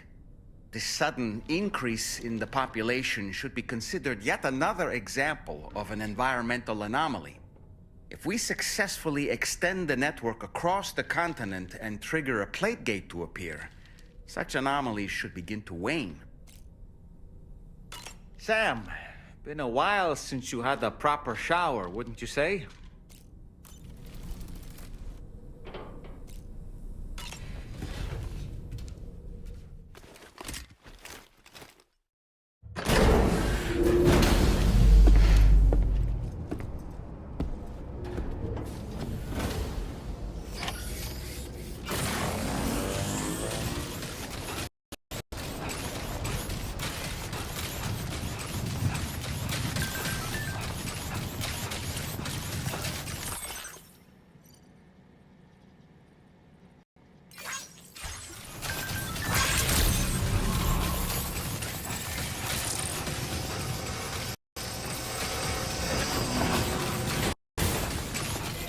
Take care of yourself, Sam.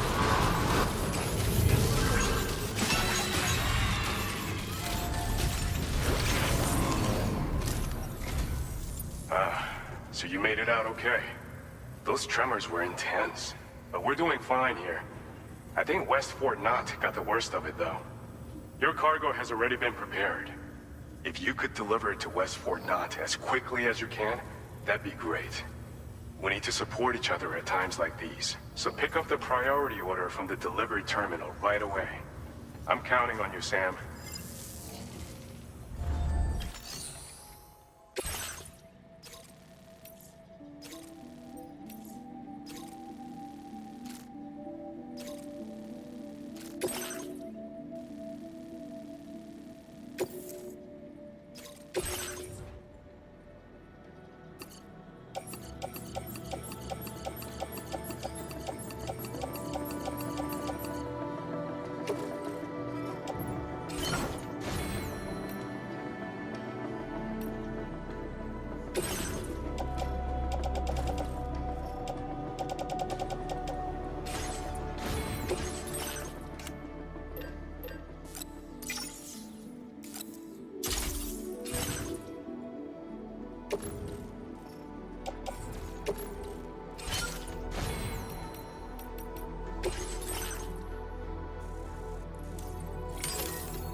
Order accepted.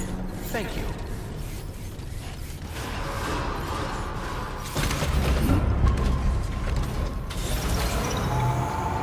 Safety first.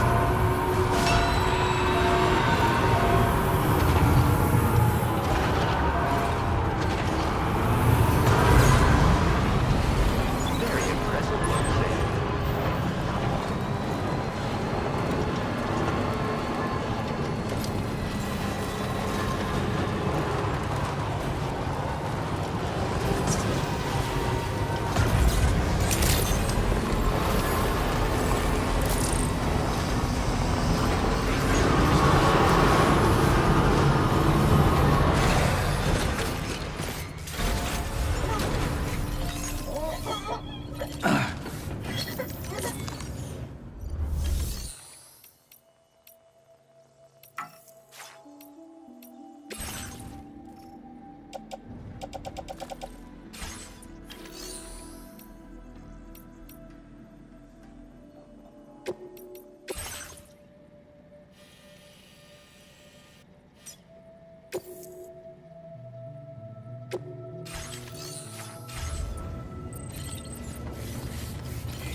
Safe travels.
Sam, I'm so glad to see you again.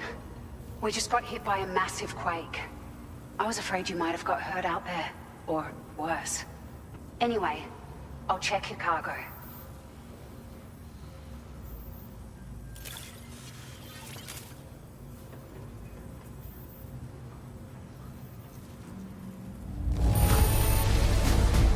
Unreal.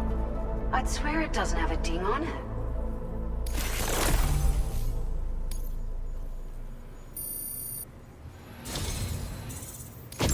It feels as though we're always leaning on you for support. Please allow us to return the favor with this data.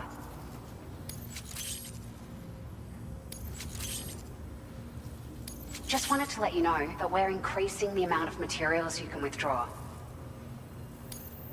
Now displaying your current porter grade.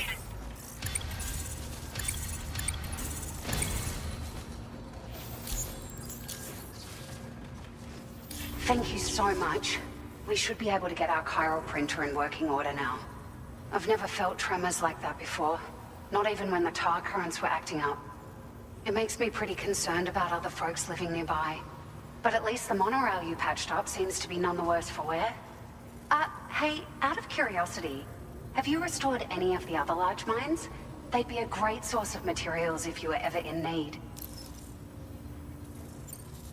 Are you familiar with the island that lies north of our facility here at West Fort Knox? Well, there's a shelter on that island. The man who lives there only cares about his research and never talks to anyone. But I can't help worrying that he might have been hurt during the tremors. There are a few large mines in the northern part of the continent, not far from where you'll find North Fort Knox. Or where you used to be able to find it, I should say, before it was wiped off the map by a void out. As for the mines, no one knows if they were obliterated too. But if you happen to be headed that way, you might want to see if they're still around. You've been such a big help to us. Rest assured, our staff will see that everyone gets their share of the aid packages you delivered. A lot of people are going to be singing your praises before too long. Best of luck to you with everything. Thanks for all your hard work. Everything there seems to be in order. But one cannot help but wonder what other facilities were affected. Anyway, you can pick up your next order from the F2 South Distribution Center. This one's a rescue mission, Sam. Someone's been taken hostage by the armed survivalists, and we need you to extract them to safety. The survivalists have been known to kill people, so you'll want to take extra care when preparing for this one. Oh, and it seems the tar currents have finally stabilized. So the D3 Magellan should be able to travel without issue. Call us if you need us. All right, Sam. Good luck. Order completed. Well done.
Hey Sam, Charlie here.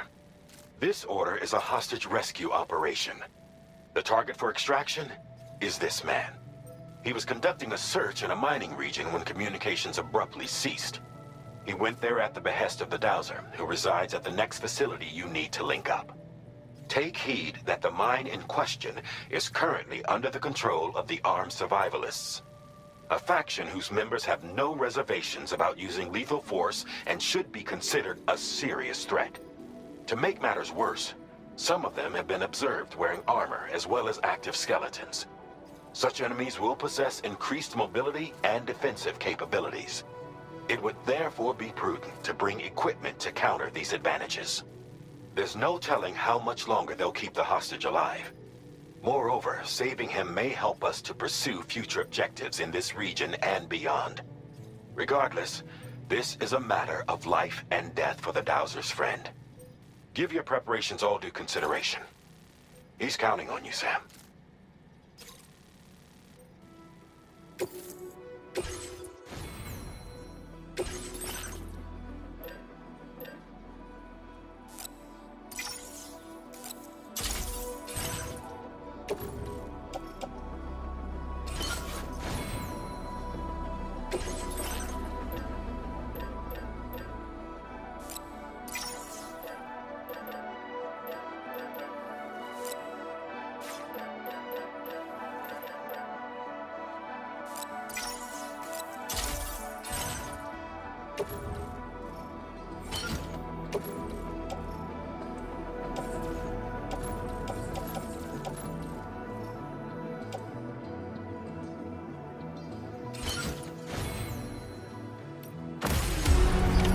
Order accepted. Thank you.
The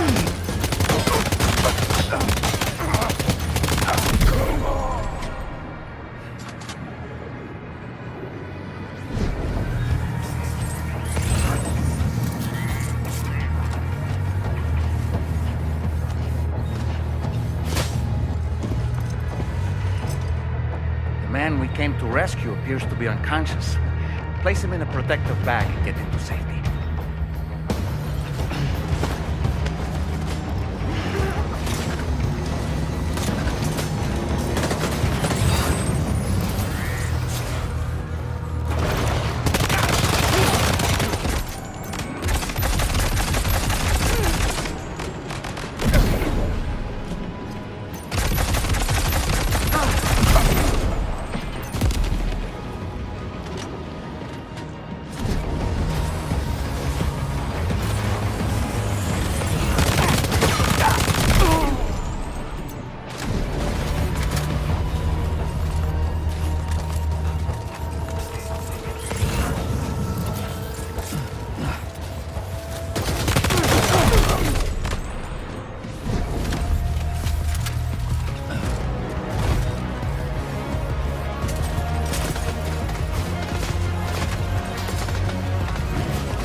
Take our ailing friend to the Dowser shelter.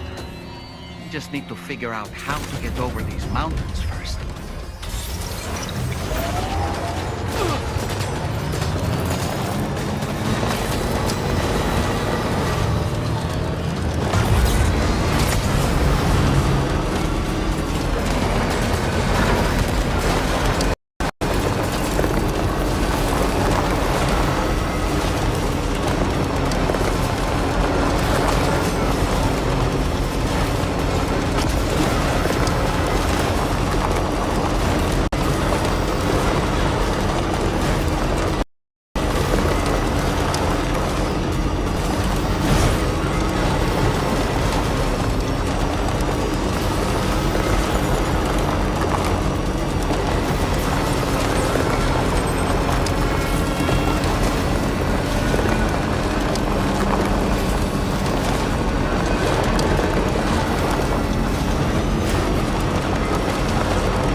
you are. Thank goodness. And you saved my friend, too. Give me a moment to take stock. He seems to be in reasonably good health. I'm so relieved. There's something special about you. I can tell. I think you might be just the person I've been looking for. This was meant to be. I can feel it. Bring me online with your Cupid.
Now displaying your current porter grade.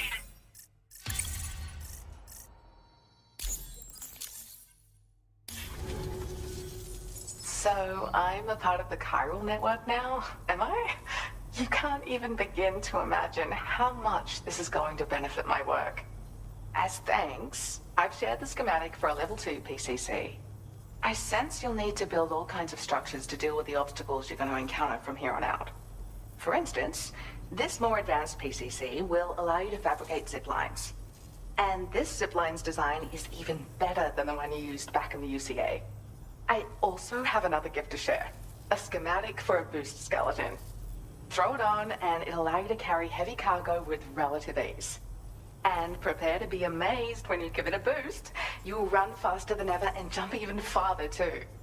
That's a signature feature. It also has shock absorbers that reduce the damage you take from a big drop. But don't forget that boosting consumes battery power, so make sure you've got enough for when you need to rely on these features. Oh, and in case you're wondering, that friend of mine you rescued is doing well. His condition is stable and he's just catching up on some sleep. I can't thank you enough for getting him out. Like the old design, this zipline enables an individual to travel quickly between two anchors. However, you'll find it offers greater comfort and freedom of movement to the rider. Also, the lines themselves can now curve ever so slightly if necessary, which makes zipping around more viable in areas with plentiful obstacles. You see, even if I know where the thing I'm searching for is, it doesn't mean I can get there. That's why I've been looking into tools like this to facilitate travel. And with any luck, I'll have more solutions like this to share in the near future. He'd gone out to secure an item I'd located. The request came from a drawbridge member, actually Hartman. He said it was essential for his research into using the beach for jumping. Anyway, I used my gift to ascertain the item's location. We knew that area wasn't safe, but my friend was willing to take the risk regardless. And despite what happened, he still managed to complete the job. I'll admit, he can be a bit reckless, but when he resolves to do something, he always sees it through. I search for underground streams and mineral veins. My gift also allows me to perceive distant objects.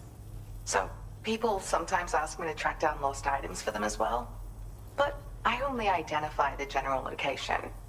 I leave it to my friend to handle the actual retrieval. There's another request I'd like to send your way, but I'll need a little more time to get everything in order. I'm still in the middle of processing the item my friend recovered before he got captured. So, I hope you don't mind waiting.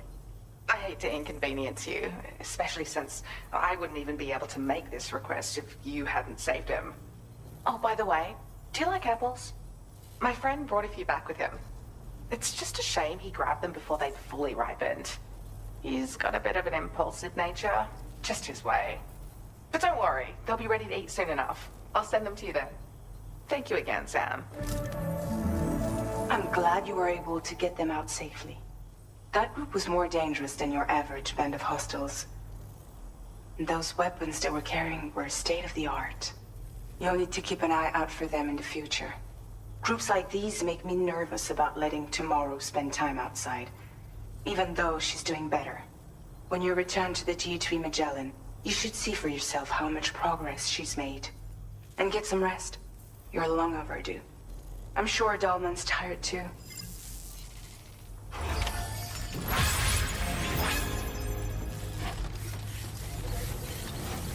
Thank you for the help.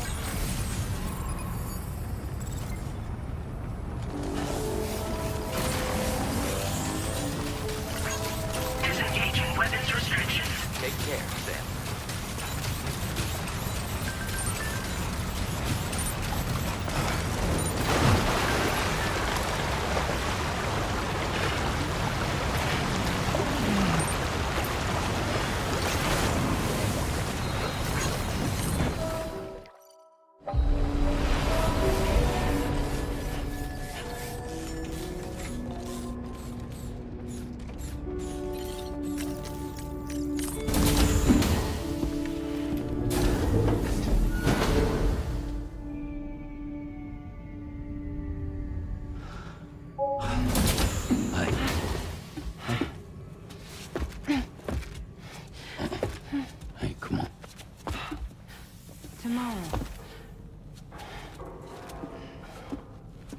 I'm sorry, but you have to stay on board.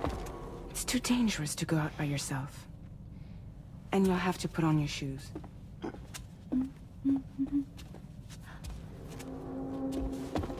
Look at this, Tamar. They're not quite ripe yet, but I think they might...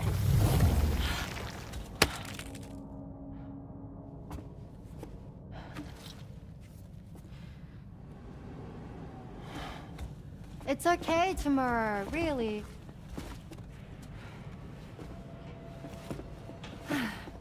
For you.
Moby Dick, or The Whale, seems to be one of Tarman's favorite novels. As the name suggests, it's a story about a white sperm whale named Moby Dick. Captain Ahab, one of the main characters, uses a prosthetic leg made of whalebone to replace the one Moby Dick took long ago. He's obsessed with getting revenge against the whale, which he hates with a terrible passion, all while nursing the phantom pain of his lost leg. In the end, Ahab fails to exact vengeance on his foe and is dragged into the sea. His crew's only survivor is Ishmael, the book's narrator. He was rescued after clinging desperately to a coffin-shaped life buoy. That's right, a coffin was his savior. Ironic, isn't it? How you use a thing makes all the difference.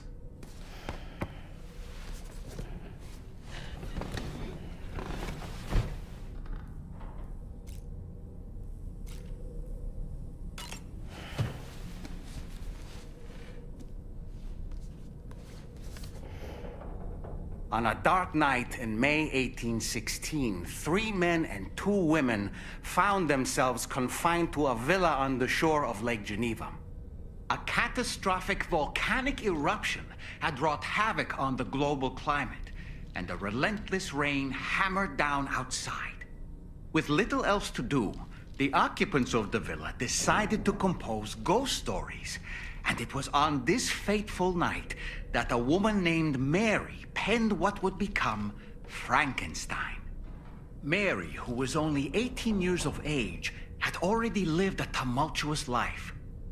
She was engaged in an affair with the poet Percy Bysshe Shelley at the time, whom she would later go on to marry. A dramatic retelling of these events was committed to film prior to the Death Stranding. Titled Mary Shelley, it stars Elle Fanning in the lead role. Now, where have I heard that name before?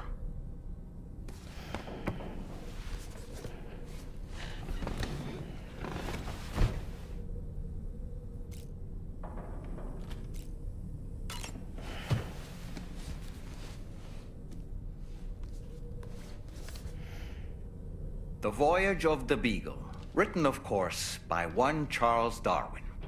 Speaking of which, before the Death Stranding, there was a city in the northern part of Australia called Darwin, named as such after the Beagle made a brief stop there.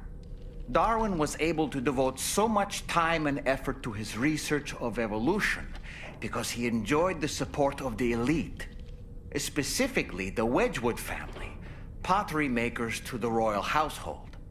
In fact, Darwin's maternal grandfather was the founder of Wedgwood. You can't get a better patron than that, now can you? I suppose if you think about it, Wedgwood was to Darwin as Charlie is to us.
Glad you're here.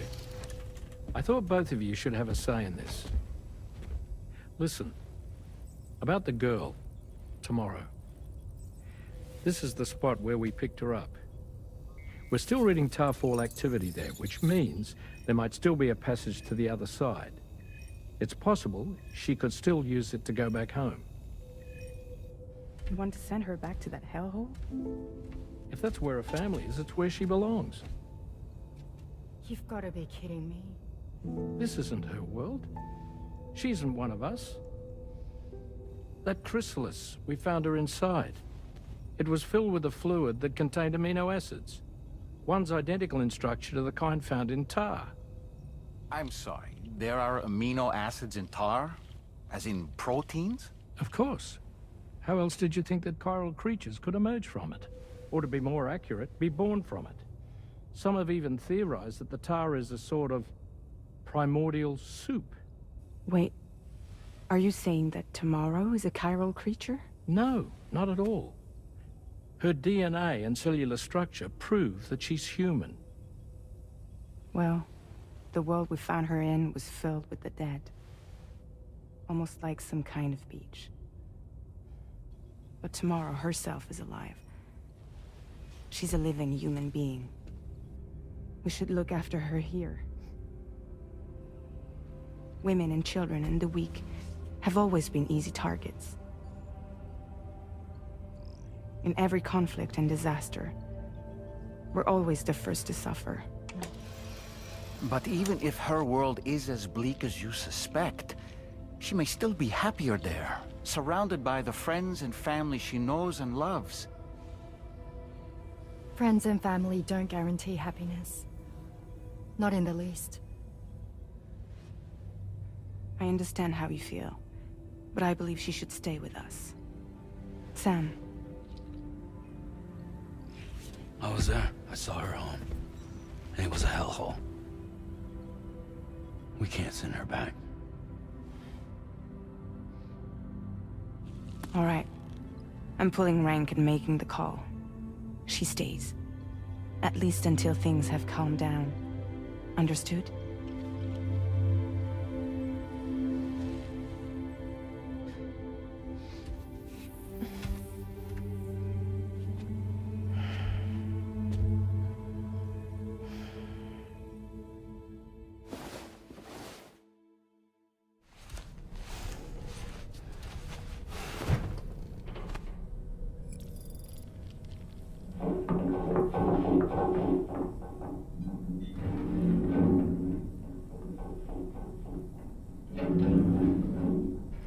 Did you hear that just now?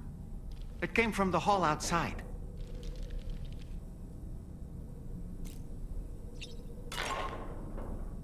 Sam, I can't find Tomorrow. She must have left in Magellan at some point. She's not wearing a room terminal, so we have no way of tracking her position. And the continent is full of dangers she's never encountered. I should mention she didn't appear to have received even a single vaccination. So I decided to repurpose the batch Deadman left for Lou and gave her the full gamut. She's been immunized against just about everything, so you've got nothing to worry about on that score. But she's still a stranger in the world that isn't her own. And I don't think she's capable of surviving out there. Not all by herself. Please, Sam. Find Tomorrow for us. And be sure to take a weapon with you, just in case. When you're ready, check the main order on the delivery terminal for more information about what to expect.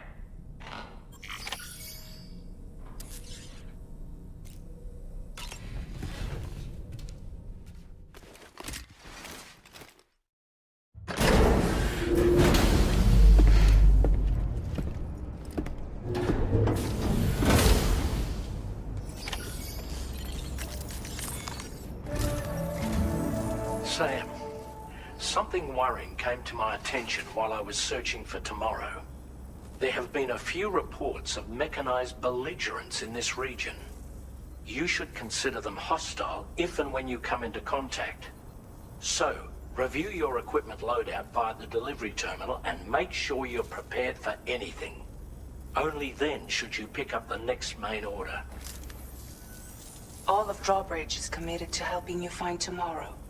Let's bring her back home, Sam.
Look, Sam.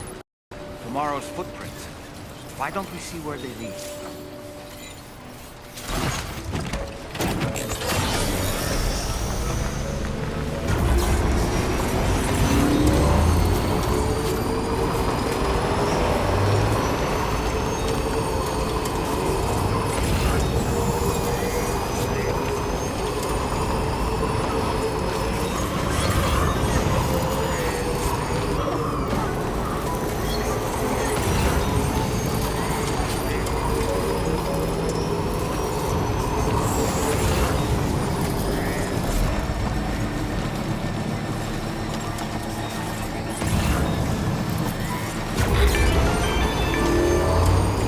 Sam, I think I've got something.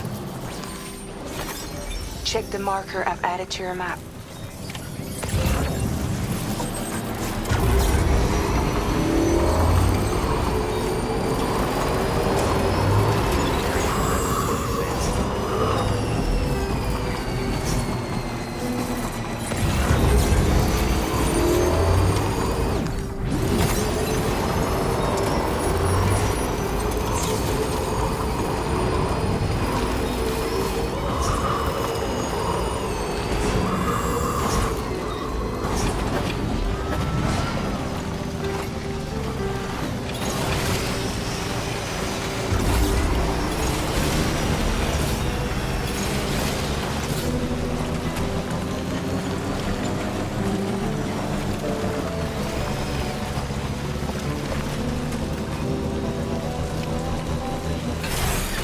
Sam, you see that structure? I suspect Tomorrow was the one who built it. I think Tomorrow perhaps used this rope to make her descend?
This one's for you.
Sam, we might have found Tomorrow's trail.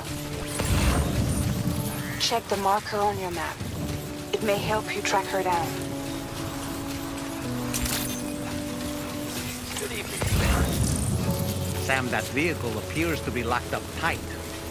You won't be able to take it for a drive.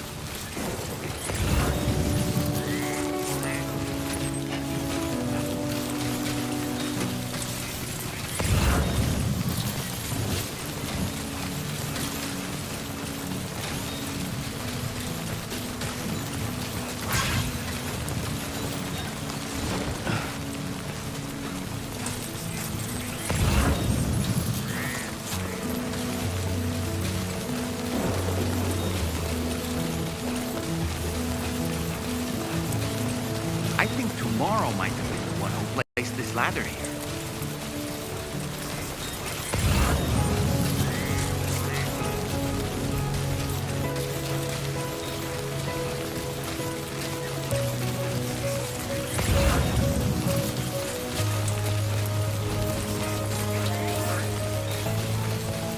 Did your Ultra deck just move? I don't sense any BTs. Be careful, Sam.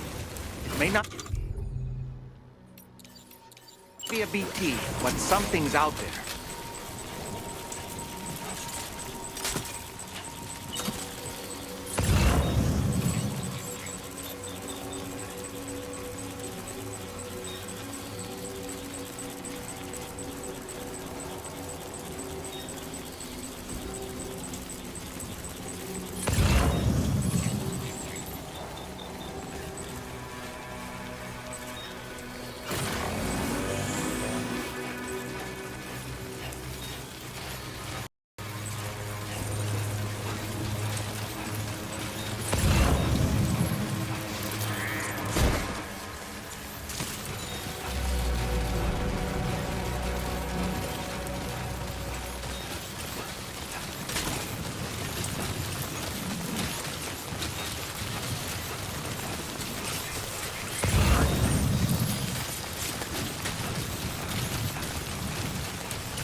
Look, Sam. A cairn. Morrow may have stopped here to rest and get her bearings. Our investigation's on the right track. I just know it is.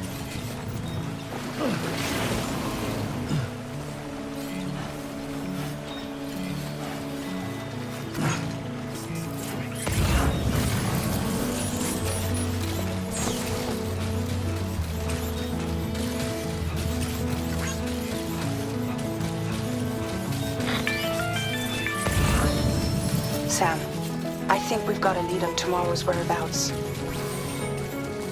You'll find a new marker on your map. Use it to refine your search.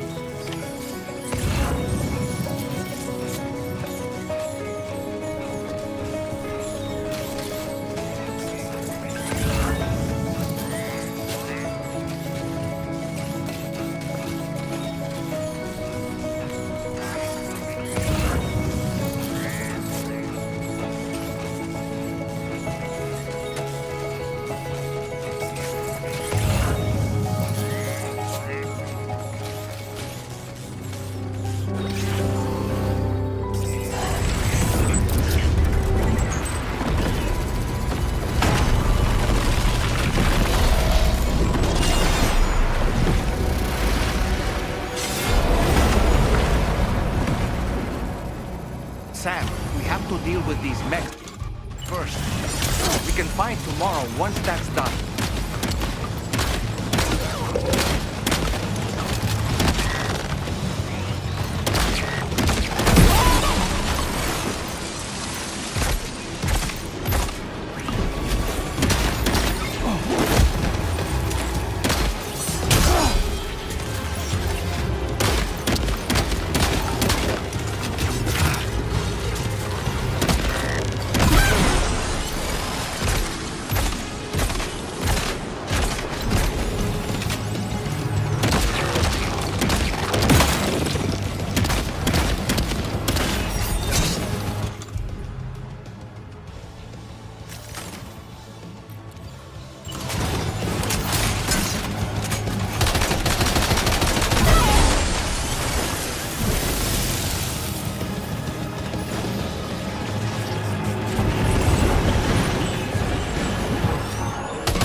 Excellent work, Sam. Now then, let's see if we can learn anything of use from this jacket. It could point us in the right direction.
Thank you.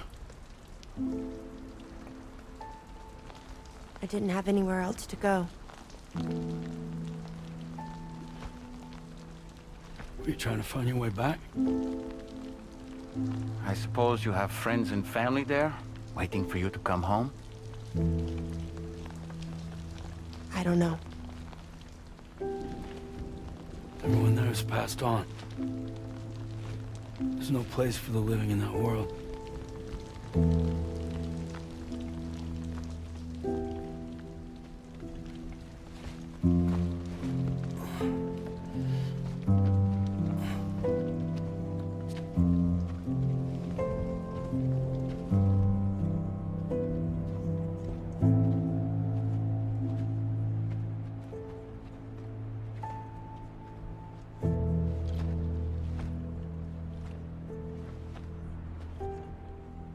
Tell me, am I really alive? Well, yeah. Of course you are. Do you want to stay with us on the DHV Magellan? But I saw how everyone was fighting because of me. I'm sorry. All that wasn't your fault. We're just worried about you. Wait.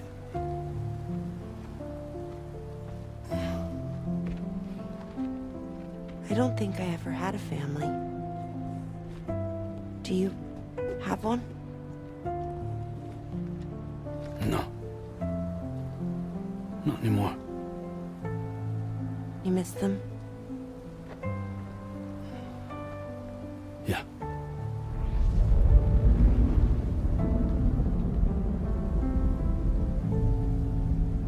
So, I can stay on the ship?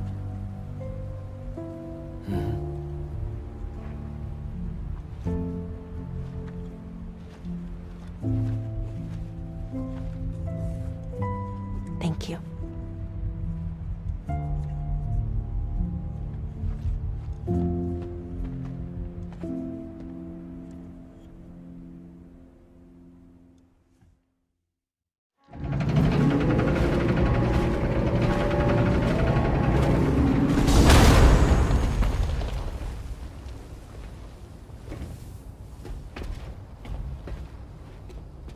You have a very special gift tomorrow. It could help us. But for that to happen, you first need to learn how to control it. Want to come work for us? You can stay on the ship as long as you like. This is our gift to you. As long as you have it, we'll find you. No matter where you go.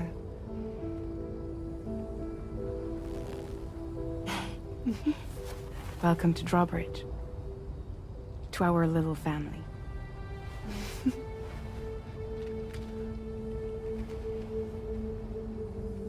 Come on, let's head inside.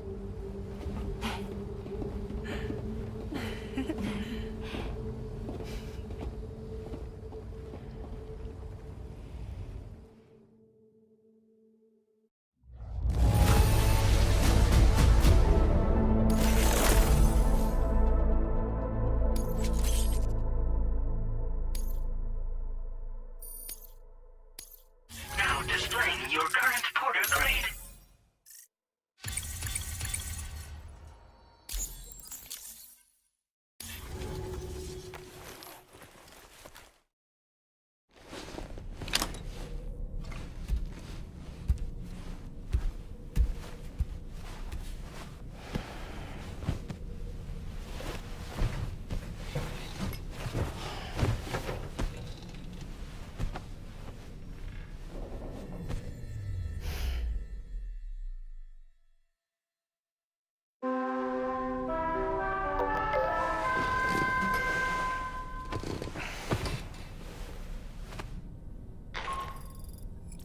Sam, this is Tarman. We took the liberty of loading the cargo you left outside onto the DHV Magellan. There's something that's been on my mind lately. You had a run-in with some mysterious mechanized assailants while searching for tomorrow, right? Well, after comparing their data to that of the gargantuan mech Higgs summoned, I've concluded that all of these contraptions appear to operate on the same underlying technology. None of them have been fitted with remote operation modules, nor are they capable of autonomous function. They're not robots, in other words. The bloody things don't even have drivetrains or core units.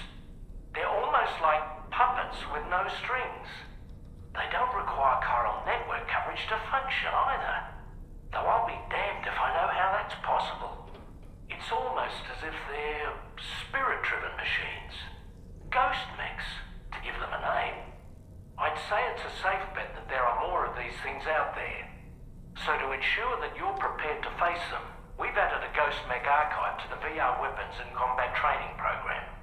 Access it to check out the data we've collected regarding these mechs so far. Anyway, next up you'll be disembarking to go and connect Hartman's research facility to the network. He's an old mate of yours, I understand. Once you've made your preparations, access the Dowser's delivery terminal to get underway. Of course, the DHV Magellan can take you directly to the Dowser's shelter if you like. So if that's your preference, go ahead to the order to head there.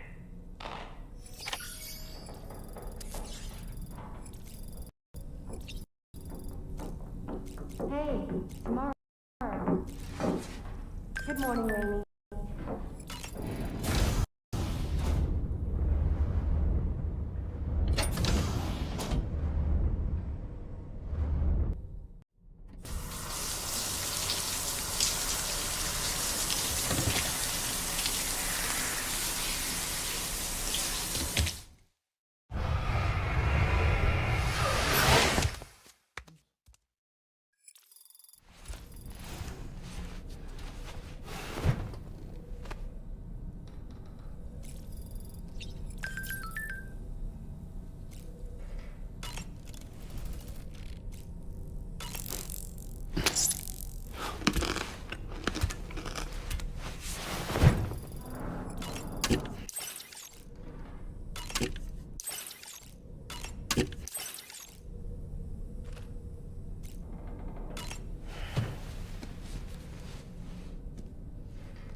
The Pequod is the ship in which Ahab pursues Moby Dick on his quest for vengeance.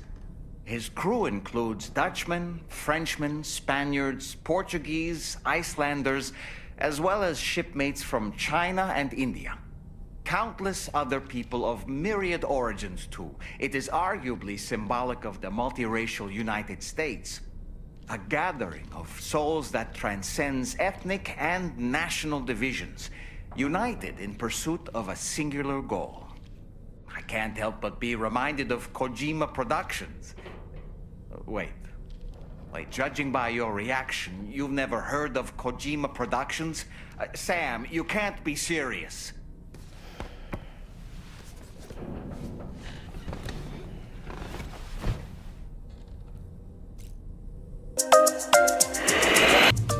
Battle Gamer,